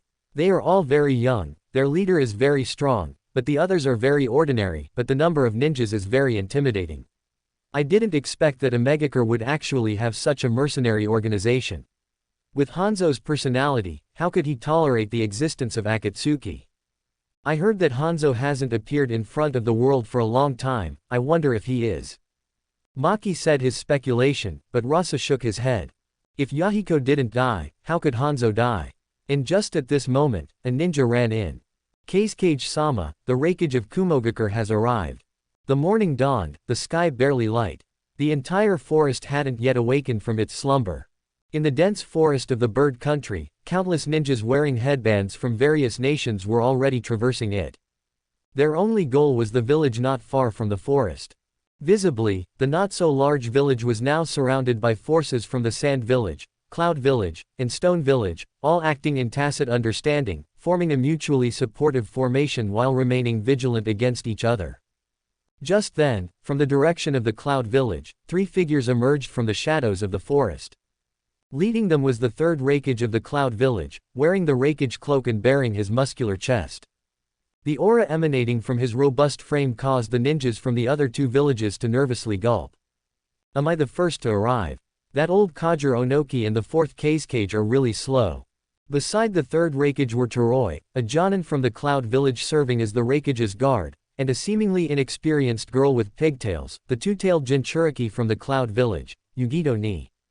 Just as the third Reikage finished speaking, a somewhat disrespectful voice echoed in the air. HMPH. Old codger. Reikage, you don't seem much younger than me. As three light figures descended from the sky, Onoki, the diminutive Tsuchikage wearing the Tsuchikage robes, accompanied by the Cloud Village Jonin Dosu Kinuta and the four-tailed Jinchuriki Roshi, landed in everyone's sight. The third Reikage ignored Onoki, looking around. Now only the fourth Kazekage from the Sand Village is left. Onoki also said with a mocking smile. Young people these days really don't know how to respect their elders. Sand. A cloud of yellow sand flew out from the forest, landing in front of everyone. As the sand slowly dissipated, Rasa, the last cage to attend the three-cage summit, wearing the Kazekage robes, appeared before everyone, with Pakura and Mikawa behind him. Rasa looked at the two cage and their guards with great interest, responding. Isn't it natural for the headliner to appear last? Headliner. Onoki looked at the young Rasa, saying with disdain. Kid, what makes you think you have the right to be the headliner in front of me? Right. Rasa remained calm, glancing coldly at Onoki, the third Tsuchikage, then looking at the third Reikage, saying. Because this time, the Stone and Cloud villages are seeking help from our Sand Village, not the other way around. Kid, do you know what you're saying? The third Reikage looked furious, as if he was about to attack. This immediately made the situation in the entire forest tense, and all the ninjas became vigilant. Rasa, however, seemed unaffected by the third Reikage's fury, saying. What, is that not the case? If so, then there's no need for this three-cage summit, let's all go home. The third Reikage's pupils instantly widened, clenching his fists tightly, looking as if he was about to attack. Toroi, beside the Reikage, reached out to stop his leader, saying. Reikage-sama, calm down. Then, looking at the young fourth Kazekage, who had enraged his leader upon meeting, he said coldly. Kazekage of the Sand Village, don't forget that you were the one who initiated this three-cage summit, can I assume that our goals are aligned? If so, then there's no need for such verbal sparring. Toroi's words made the eyes of the cage and their guards from all three villages light up. Rasa also looked at this character, who was quite prominent in the Fourth Shinobi World War in the storyline, with some surprise, praising. It seems the Cloud Village still has some smart people. Onoki snorted coldly. Since that's the case, let's not waste any time. As Onoki finished speaking, the first contact of the three-cage summit ended on a relatively smooth note. Next, the three Kage, accompanied by their respective guards, headed to the location of the three Kage summit. The very center of the village. An ancient temple filled with Japanese-style elements. Because there was no neutral party, the mutual distrust among the three sides meant that the venue for this summit was not heavily decorated. Only tables representing the three forces were placed in the main hall, and behind the three tables were statues of three giant Buddhas. However, the compassionate faces of the three giant Buddhas were now covered by flags representing the sand, cloud, and stone villages. Boom! As the three Kage took their seats and their respective guards stood behind them, the three Kage summit officially began. Onoki was the least patient, perhaps to highlight his status, and spoke directly. Before this three Kage summit begins, I must confirm one thing, whether, as the Raikage's guard said, the fourth Kazekage of the Sand Village, you are of one mind with us. This is a prerequisite for whether our subsequent talks can proceed. Rasa sat in his seat, as if he didn't understand at all, asking. One mind, third Tsuchikage of the Stone Village, what do you mean by one mind? Although the third Raikage of the Cloud Village was also a reckless person on the outside, but a meticulous ninja on the inside, he clearly didn't like this kind of veiled way of speaking. Don't waste time with nonsense, Kazekage. Is the Sand Village also willing to join us in attacking Konoha? The Raikage's direct question surprised everyone present. Rasa, however, was very calm, and at this point, there was no need to hide it, saying. For us four great nations in this ninja world, Konoha. Rasa's words became somewhat slow, looking at the third Tsuchikage and Raikage, then slowly saying. As a very terrifying enemy, Senju, Uchiha, Hyuga, if there is an opportunity to weaken Konoha's strength, I don't think any country would refuse. Rasa's words eased the atmosphere in the entire main hall. At least, the goals of the three parties were aligned at this point, which meant that this summit should be able to proceed smoothly. Onoki even bluntly said, since you understand this principle, fourth Kazekage, then why reject our proposal for a joint effort? Rasa glanced at Onoki, slowly saying. It's very simple, as the Kage of the village, I must judge what participating in this war will bring to the village. It would be good to weaken Konoha, but if it comes at the cost of the village's interests, I have to consider it more.